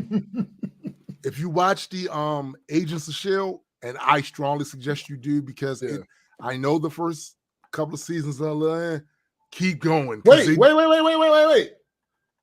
don't even think that's necessary. I'm pretty sure he. Hold on, let me check this before I say this out loud, because I don't. Actually, again, it can't be a spoiler because it's not out yet. Coulson's dead. Coulson's dead. Just watch Marvel's Agents of S.H.I.E.L.D. All right. And I hate that he's dead. I hate that he's dead, but he's dead. Black Widow, Elena is alive. Taskmaster is alive. Mm-hmm. The one dude died, but again, yeah. Shang-Chi, his father did die. Yeah, his father definitely died. Eternals, I know nothing about this. So Icarus kills himself. That's it. Okay. It ain't really. Oh, and they kill a Celestial, which was the most bullshit way of killing a Celestial I just like, yo, the Celestials are more than gods. Yeah. Like they're not even like Thor and Odin and Loki and them, they're gods, right? Right. And we saw in Thor 11 Thunder, there's plenty of gods all throughout the Celestials ain't that, bro. Right. The Celestials, this is something else. You know what I'm saying? And the way they killed them, I just thought it was lame. It was lame. It's lame. You're not encouraging me to watch this movie. I'm not. I'm trying to discourage you from watching. Go look at the cliff notes or some shit, yo. Don't spend your time watching that shit. Yo. Okay. All right. Let me see. Okay. So, yo, thanks for the reminder there, Ogma. Except for when I'm not actually. I'm broadcasting from College Park, Maryland. Yeah. Sure. But yes, SPJ is definitely broadcasting from Baltimore. So Lizard, Shocker, Doc Ock, Norman are all alive. They were sent back. Are they though? I mean, because when he sent them back, what part in the timeline did he send them back to? Here's the thing. The movie didn't kill them. The movie didn't kill them. Right. So even if they ended up getting sent back right before they would have died, the movie didn't kill them. Right. And explicitly, that was his point. Yeah, that's the reason why he didn't want to. Yeah, was to not send them back to their deaths. Die. Right. So we're assuming a little bit that he was successful in that. Right. Oh, Wanda. Reed Richards is dead. Well, sure. Wanda's not dead. I don't know. Wanda's. Folks, listen to me. Wanda Maximoff is not dead. Nah, Wanda's not dead. I don't care what they showed you in multiple. Wanda Maximoff, you know, the neck is not dead. She's not dead. She's not dead. No, she's not dead. We will see her again. And Gore is dead. Gore is officially dead. Yes, Gore is officially dead. That's it. So again, the vast majority. You know what? You're right. But I think a lot of that came from because early on we didn't see the outcomes. We just saw the actual move. And I think it amplified once Njidaka got off. Yep. It's like, oh, this was your best villain and you killed him. Right. And then hindsight caught up. It's like, oh, well, you killed this one too, and this one, and this one, and No, that's what happened. Majority bro. of the time, they have not killed the antagonist. Like, and we should be happy. We should be happy about that because one of the things about in the comic book industry, one of the biggest complaints is that no one ever dies. I got to be honest with you. Yeah. First of all, it's not true. It's not. There are characters that have died they have not brought back. Absolutely. But yes, that is a phenomenon there. My question is, why do you want it? Why would you want that to be? Yeah, these are some really good characters that we can get a ton of story. Iconic characters. You can get a ton of stories from that. Why would you never want to see them used in an adventure again? Why? Superman is dead. You don't know that, Ogma. Definitely Superman. It was a whole story. he died. He died. But no. Why would you want that? WandaVision. Agatha's not dead. We knew that though. And it was Agatha all along. And they're doing WandaVision 2. Now, please explain to me. If they do a WandaVision 2, how is Wanda dead? How do you do WandaVision without Wanda? It was Agatha all along. She about to get her own shit too. Oh, what's the name? Fuck. What was her name? The villain in Falcon and Winter Soldier. She's not dead. Wait a minute, the girl? Yeah. The super soldier girl? I thought they killed her. I thought they didn't kill her. What's the name killed her? What's her name? No. I'm sorry, I got it wrong. She's not dead. Number one, the power broker is still alive. Yeah, the power broker is still alive. Number two, U.S. agent is still alive. U.S. agent is still alive. But that flag thingy girl, the flag smasher. Yeah, she did that. She got perished. She got murked. She got perned before we knew what perning was. She really did. Let me see. He Who Remains, of course, Kang is alive because you can't kill Kang. It hasn't. We haven't got. They haven't got to a point where they can. Bro, Kang, even in the comic books, he has fucked up the timeline so bad with these different variants of himself. You can't really kill Kang. They did a version of that with Mephisto not too long ago. So in the Avengers books, so they have. Hold up, I didn't say. Wait! God damn it! Uh-oh. I'm getting a charge that I didn't do. God damn it! I'm gonna have to respond in the messenger because I don't want to say anything. Okay. Get in trouble. Okay. All right. But hold up.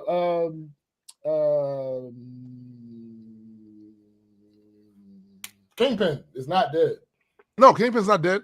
Kingpin's not dead. He's gonna be in Echo. Yeah, and besides, even in the and he's going to be in the new Daredevil. Kingpin has been shot in the head before in the comic books and survived. He's not. He's lost his sight. And He's not dead. He's not dead. It's one of those things. It's those annoying tropes that work every now and then. Right. Where the villain and the superhero have to have something in common. Yep. Whole thing. Wait a minute. What about the characters that was in all the Daredevils? Let me think. He didn't kill all of them, did he? I'm trying to remember. So, I mean, effectively, anybody that was in the Punisher show died. Oh no! That's the Punisher. Like, Hold up, is the Purple Man still alive? Because I thought she killed him. Did she actually kill him? I don't remember. It's been so long. Yeah, it's been a long time since I watched Jessica Jones. Did she actually kill him? I could have sworn. Or was there a point where she almost killed him and then didn't, and then finally did? That's what I think. That might be what it was. Okay, that might be what it was.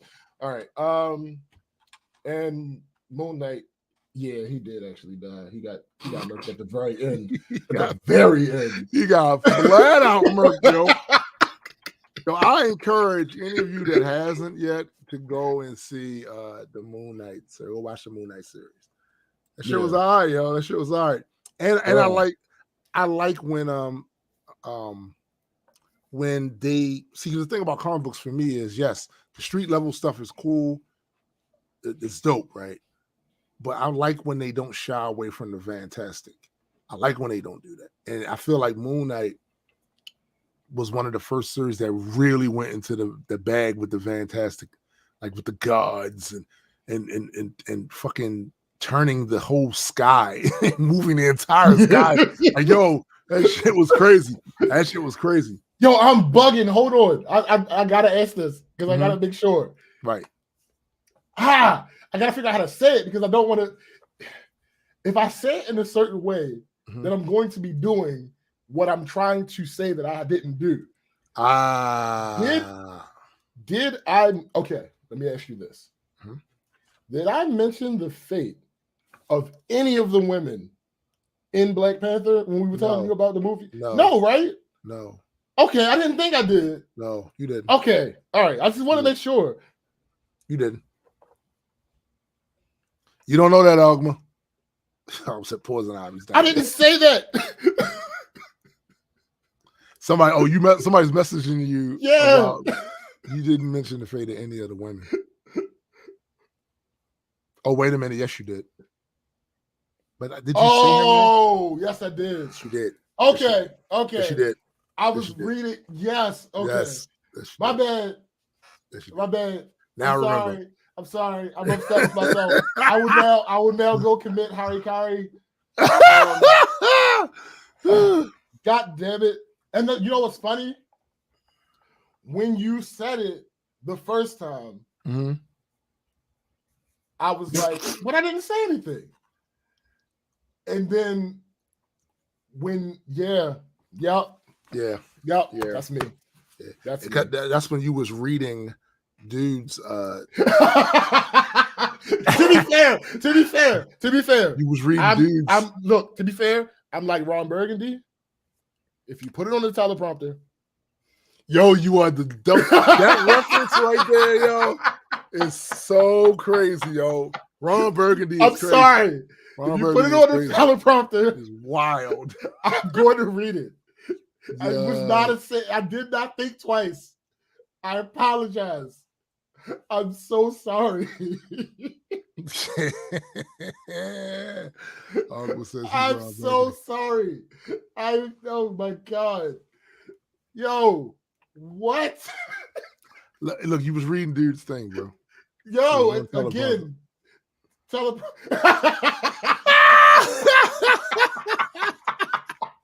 He said, yep, right after saying, I'm not going to spoil anything, but. Oh, God. Yo.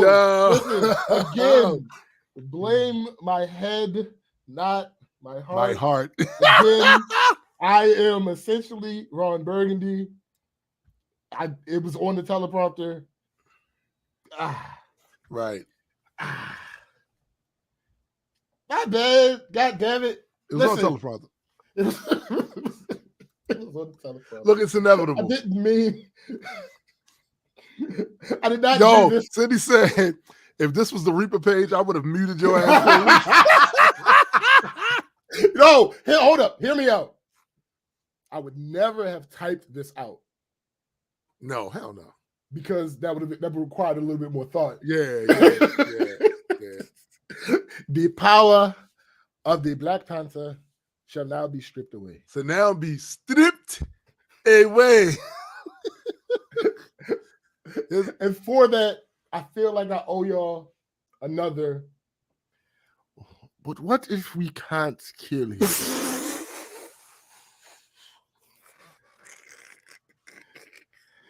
His people do not call him General. They do not call him king. They call him Kul Khan, the winged serpent god. Yo, let me tell you something. Real shit. I wish we still had African accents. Bro. Yo, real shit, yo. Real shit. Yo. I am so sorry. I feel like a piece of shit because this was my fuck you San Diego moment. Damn. God damn it. I gotta read this other screenshot. Now I gotta read it before I read it though. Yeah, yo, yes. Yeah. You gotta filter. Okay, it. no, I got it. I got it. Oh shit! I missed the dumbass of the week. It looks crazy. I can't believe how good it looks. I missed the dumbass of the week. One of the things But that's fine. All right, let me read this. God damn it! All right, where is it? Where is it? Cindy over there laughing her ass off.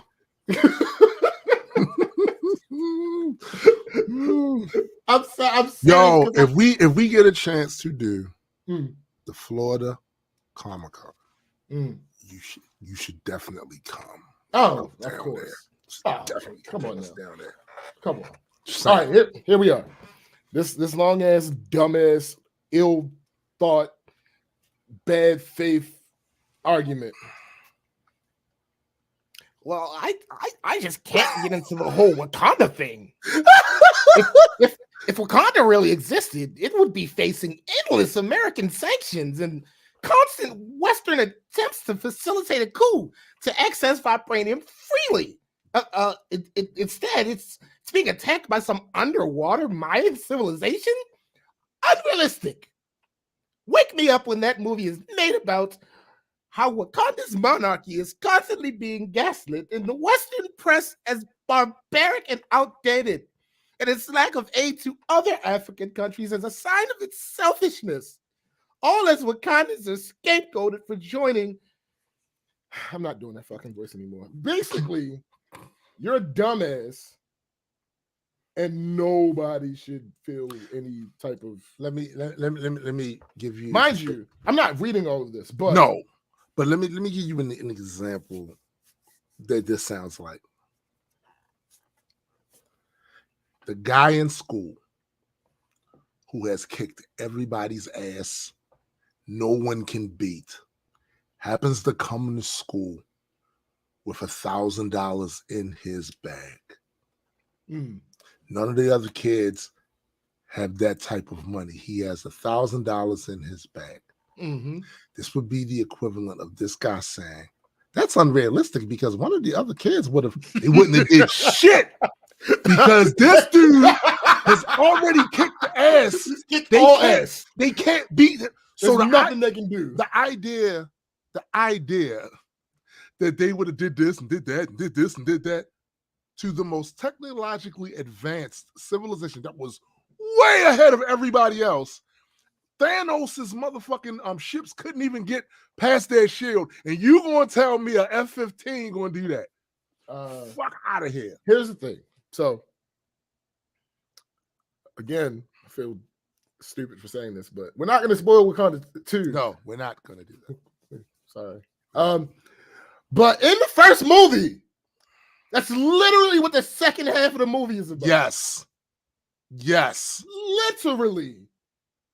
So tell me you don't understand the concept of what Wakanda is without telling me you don't understand. And then the second movie, it's literally what the first 10, 15 minutes is about. Yes. Specifically, this thing that you're talking about. Can we also talk about the abject idiocy of telling us about how a comic book movie is not realistic? God damn it, Cindy. All right, listen. This is not a spoiler. Basically, what I'm saying is, at the end of the first movie, T'Challa decides to open up borders metaphorically. Yes. At the beginning of the second movie, the UN is complaining about them not doing that very thing. Right. It's a bookend almost. So you didn't see the fucking movie, basically, and you're on social media posting these lame ass takes and trying to appear to be so much above everybody when you just can't. You cannot allow them to have a success. You can't for some reason. An issue that's literally addressed. Yeah, like in each movie, you're pulling, you're grasping at straws because what you want to be true is not true. Oh, mind you, I forgot this very important part of this message that I have to read. I haven't even watched this movie, by the way, but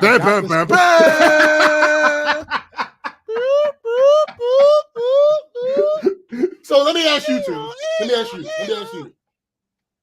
If you were talking to someone who's not quite an MCU head, and they were asking you to describe the second movie to them, is it possible that because you know that they aren't super into it, is it possible that you would kind of hype up the action-packed parts and not necessarily the dialogue? So it's possible that if you're telling somebody about this movie, I want to talk about you may have skipped that first 15 minutes where they were talking about stuff. Right. Oh, okay. I would highlight the action to get them to go and go check because it was a bunch of good fights and yeah, I would do that. I would absolutely do that. Yeah. So my thing is you're how much of an asshole are you, right? Where you literally didn't see the movie, but you on here casting aspersions about what the shit's about. You didn't see it. 8 tweets worth. 8 tweets. 8 tweets. You didn't see it. 8 tweets to their full max characters. Listen, one thing I noticed about social media, there's all kinds of content out there. There's literally a billion conversations about billions of different things happening online. You don't have to comment on that, B. You ain't even see it.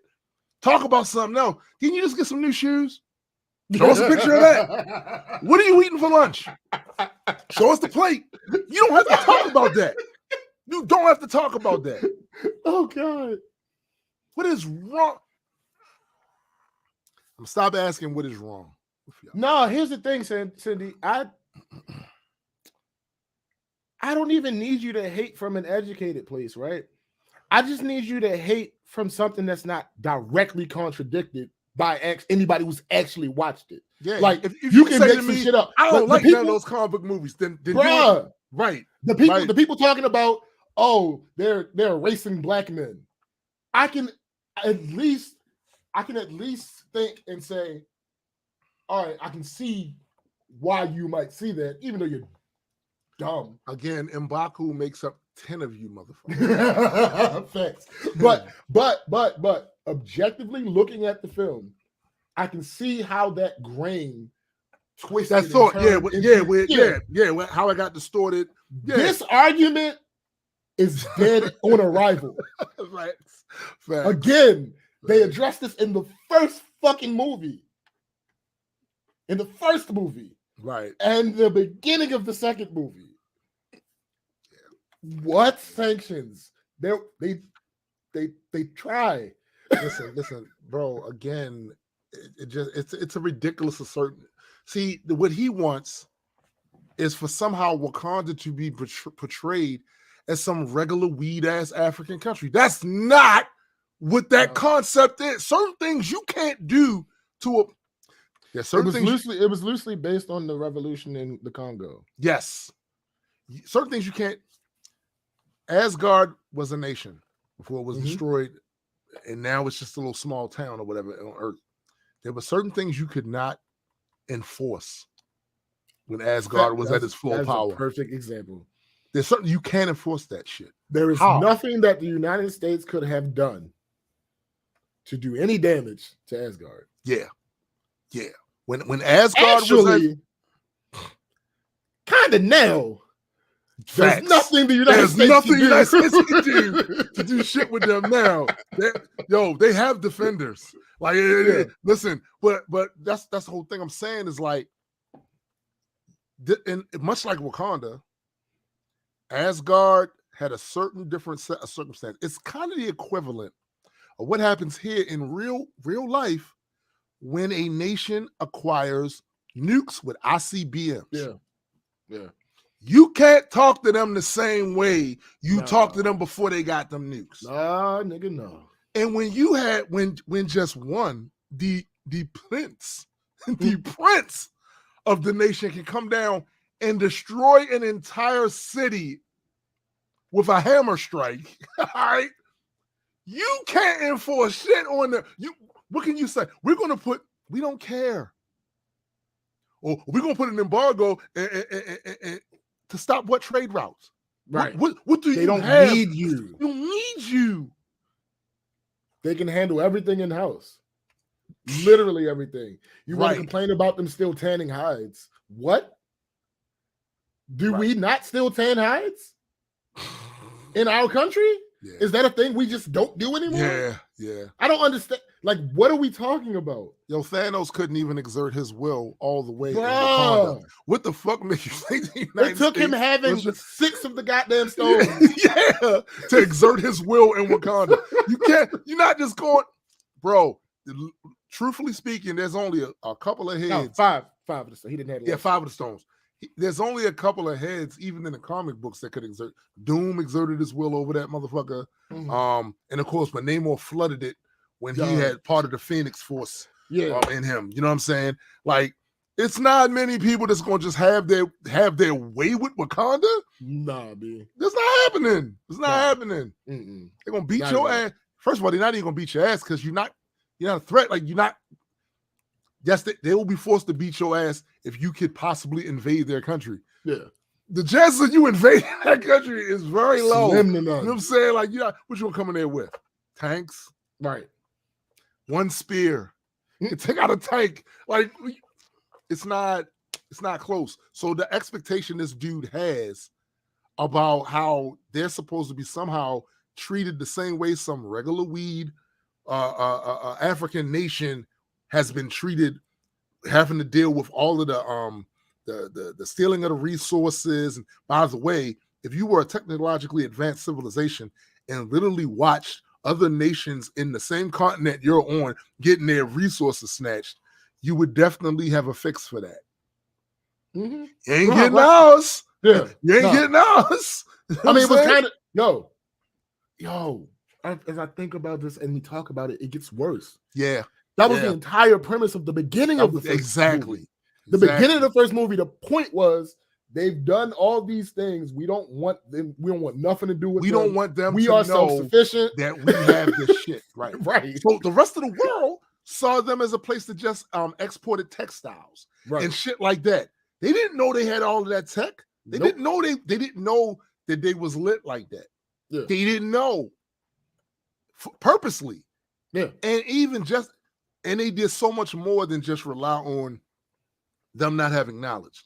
Yeah. They built shields. Mm-hmm. They have anti-aircraft weaponry. Mm-hmm. They got people along the border with advanced weaponry. Like, so just in case you figure it out somehow and then come there knocking for some resources, first thing they're going to tell you is leave. Leave. The only thing you will get here is dust and blood. You see the reaction every time anybody comes in. Yeah. They're immediately at the ready. Yeah. What it is. We're going to fuck you up. And the other thing is his point about the Mayans, again, this all comes from the Atlanteans don't exist in the real world, y'all. Wakanda does not exist in the real world, y'all. The entire purpose of these comic book movies is that they're set in their universe, their reality has a different set of parameters there than here. Excuse me, the guy in the back with the dreads. Wakanda in the real world would be a force for African regional integration, a keen ally of the broader, non-aligned world, and would be immeasurably rich and seen as a threat to the rules-based world order. That's what Wakanda I want to see, not this fake shit. So you just described what Wakanda is. You dumbass. You dumbass. You just described what Wakanda is. Yo, like I said, man, like truthfully, there needs to be a time capsule put together of all of these little dumbass takes you seen on live. Some of the most famous dumb takes seen on live. And they need to be revisited and done, hopefully, before the people that made those takes die. So that they can see look how dumb you sounded here online right now. Listen, I get it. You sitting home and you're doing this on the keyboard, but you do realize this is a new public square. Y'all. We all can see your horse shit. Y'all. We can see it. We know how dumb you are. You let us know how dumb you are. I should not feel smart. How many times we said this on the show? If you walk in a room, and me and SBJ are there, and we're the smartest guys in the room, you should leave. Yo, ain't nobody tell us nigga you can get a new number. Who got a new number? Look at the messages. Oh, this nigga. Nah, B, we not doing that. We're not doing that. It is disgusting. Change to use the Mayan culture and civilization and pretend that would be a threat to an African power. And you all cheering this? What on earth has a Mayan ever done to an African? Nothing. Nigga, what? Because that take by makes miles and miles and miles that of water. Take makes no. First of all, this is the assumption. Once again, you're seeing the Mayans the way they were 5,000 years ago, right, when they didn't have access to be able to get any place else. You don't know what this is all future scenario. Yo, this thing that bothers me about people don't get fiction, yo. What I have realized is people do not get fiction, yo. They do not get fiction. Yo, I've seen, and mind you, this goes across ideological lines, all of that. People do not, just like the people that have a problem with magic in movies, or in a fictional story. It's fiction. It's fiction. It's not supposed to be a documentary. The only sense that something has to make in a work of fiction is to the rules that they've already inside of that work. That's it, bro. It's fiction. Yeah, it's fiction, and people don't be getting it, man. They don't. They try to apply all the what's that shit the Joker says in the Batman movie. You have all these rules, and you think they'll save you. So in a movie where there's a winged serpent god, Cool Khan, your gripe is sanctions? Yo, if you that wrapped up in the political part of all of that shit and you find that entertaining, go watch Phantom Menace. Star Wars Phantom Menace. You get all of the Senate intrigue where they're talking about line item this and then this, which caused me to go to sleep. All right, go ahead and go watch the Phantom Menace shit with all that shit in there. Bruh, it is so fucking weak, yo. It is weak sauce, man. It's weak. These are weak little criticisms sought to undermine Ryan Coogler's masterful work. Yo, the titular character is effectively an avatar of the god best. And you're talking about sanctions. Yeah. It's unrealistic. There's a guy flying with wings on his feet. On his ankles. And you sitting here. And he's perfectly aerodynamic and can stop on a dime. Stop on a dime. Direction. Right. And you're worried about sanctions. I can't, yo. I can't. These people are fucking dumb. There's a teenager in this movie that can build Iron Man suits. And you're talking about sanctions. I don't know, man. There are species of people that can breathe underwater without the use of any sort of apparatus or anything.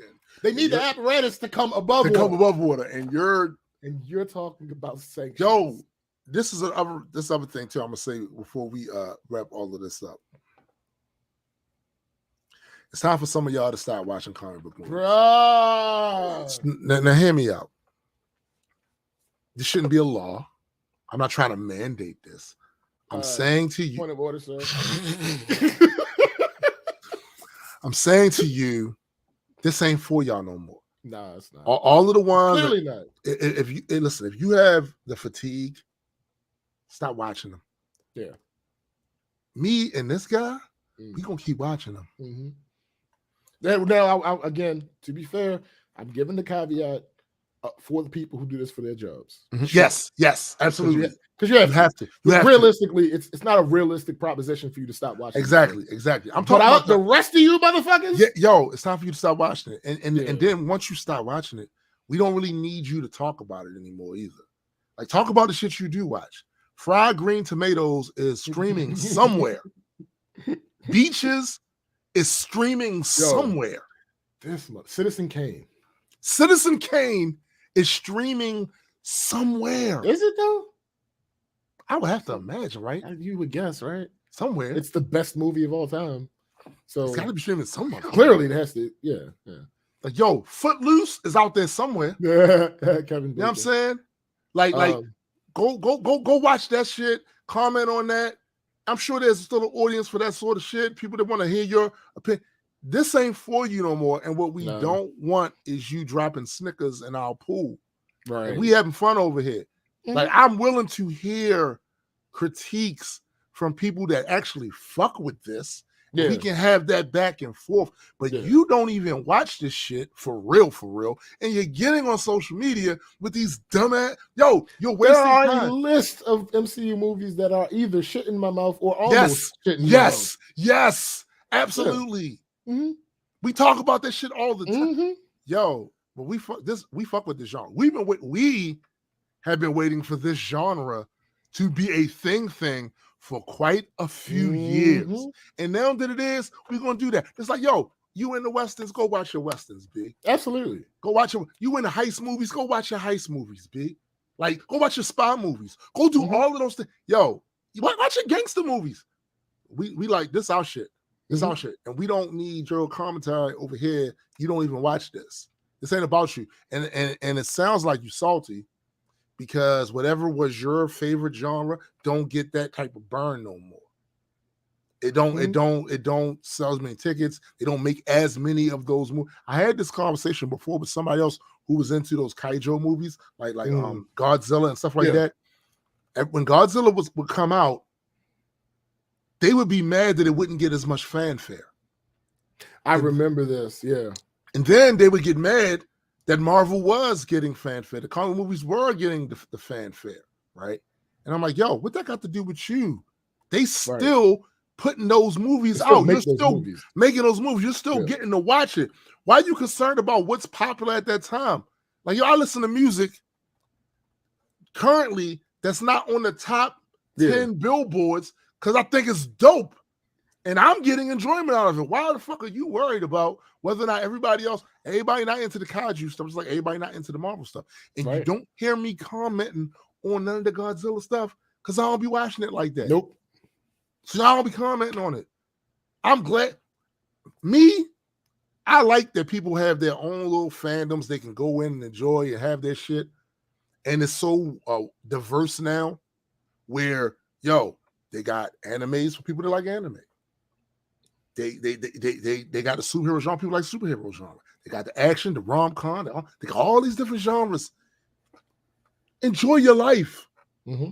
But getting on social media with these shitball takes, it really diminishes you in my mind. Your IQ doesn't look that substantial. Right. You know what I'm saying? Just don't. I don't need to hear that from you. Yo, In other words, I think what I'm trying to say, mind your motherfucking business. I mean, you could have. You know what I'm saying? There's always an option. There's always an option to mind your motherfucking business. You can also shut the fuck up. Shut the fuck up. Yo, you that concerned? You really that concerned with how Africa is? Yo, go. There's a whole genre you can go to. But sanctions. Yo, right now, if sanctions is what gets you off, you like to hear about sanctions. You like hearing talk about sanctions. C-SPAN is on 24 hours. 24 hours a day. Go ahead and talk about all the sanctions you want. Russia getting sanctioned, hey, China getting sanctioned, everybody getting sanctions for everybody, right? We don't need you with this. Like, seriously, go away. Go away. 8 tweets, my guy? 8? Bruh. And out of here. 8 tweets. 6, realistically. One of them was admitting that you didn't watch the movie. And then the other one was, because y'all are so worked up about my comments, that means y'all know I'm right. Which is some of the most idiotic shit that I like. Yo, this is a constellation project. You were owned in the comments. They were owning you. I'm sorry. For entertainment purposes, I actually have to read this verbatim. For all those attacking my commentary on the film, it's clearly lighting a fire in you because you know in your heart it's a valid argument and you crave some realism in these lightweight Disney-backed films. So keep going ahead and trying to troll me. Nah. That's what that is, yo. Like, yo, it's completely nonsensical. By the very fact that you tried to make that connection, you know in your heart. You know what's in my heart? Blood, plasma, veins, tissues, this, that. By the very fact that you tried to make this some intangible, you know in your heart, none of your commentary should really be taken seriously. Like, it really shouldn't. In fact, it should be taken the way we're taking it here, to be ridiculed. And demeaned and guffawed over. You're an ass wipe. This shit ain't for you. This ain't for you, B. Many times I hear people say, seriously, I think I'm getting the comic book fatigue. Well, that's understandable. You probably shouldn't be watching these. Yeah, stop watching them. You probably shouldn't be watching these. Take a break. Because what happens is, if you keep forcing yourself, when we having these conversations in these threads, when we're enjoying ourselves and what we're talking about, you have nothing to offer to this except for, I'm just not real. Okay. Wait. What happens is you make the bully real. Yeah. Stop hitting yourself. Stop hitting yourself. Yeah. Stop hitting yourself. Yeah. That's effectively what was happening. Stop watching them, yo. Nobody's forcing you to watch this shit, yo. Nobody. Unless it's your job. If it's not your job, go watch something. Like, again. Watch anything else. I am sure Gone with the Wind is playing on one of the Hallmark channel or some shit. Oh my God. But I'm trying to help him. Give him some shit. You know what I'm saying? Actually, someone would probably prefer a Song of the South. Facts. Yo, Tootsie playing somewhere, or a fucking Pretty Woman. There's shit out there for y'all to watch. For real. Like, you ain't got to be over here fucking with our shit. You know what I'm saying? Like, please stop it. But anyway, I get fatigue. Frankly, my dear, I don't give a damn. That's a spoiler. Listen.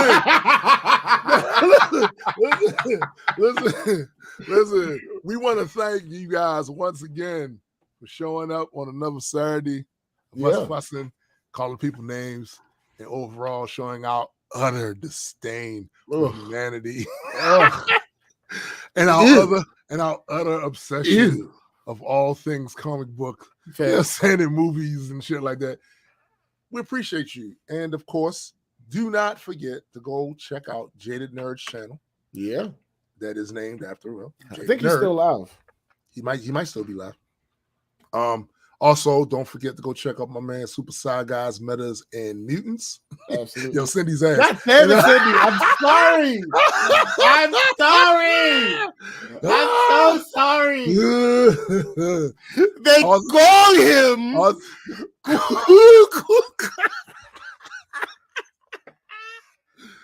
Also, if you have not, go check out the Multi-World Entertainment YouTube channel. Yeah, that Deeper Dive will be up tomorrow. Also, with the Majestic Comics websites, you can go check out the Patreon, if you're interested in supporting us on a regular basis, the YouTube channel, the TikTok channel, and the Instagram as well. And if you have, we still have some books, but they are going quite fast. Which, by the way, Ogma's ass. Which by the way, my guy. By the way, let me thank all of you that have really been supporting this physical card book. Like, they are flying off the. You know what I'm saying? So we don't have a whole lot left. So get it while you can. You go to our website, majesticcomics.com, and you can get the link right there to the shop. And let me think. Go subscribe to Addy's Facebook page. Yeah, so you can find out whenever he decides he's going to stream. Yeah, y'all want to be trolling me about the spoiling thing, but have you ever stopped to consider what if we can't kill him? That's a valid question. You know what I'm saying? That's a valid question. So, for my man SBJ, I am Tombstone the Dead Man, and for the greater world entertainment family, we are out. Peace.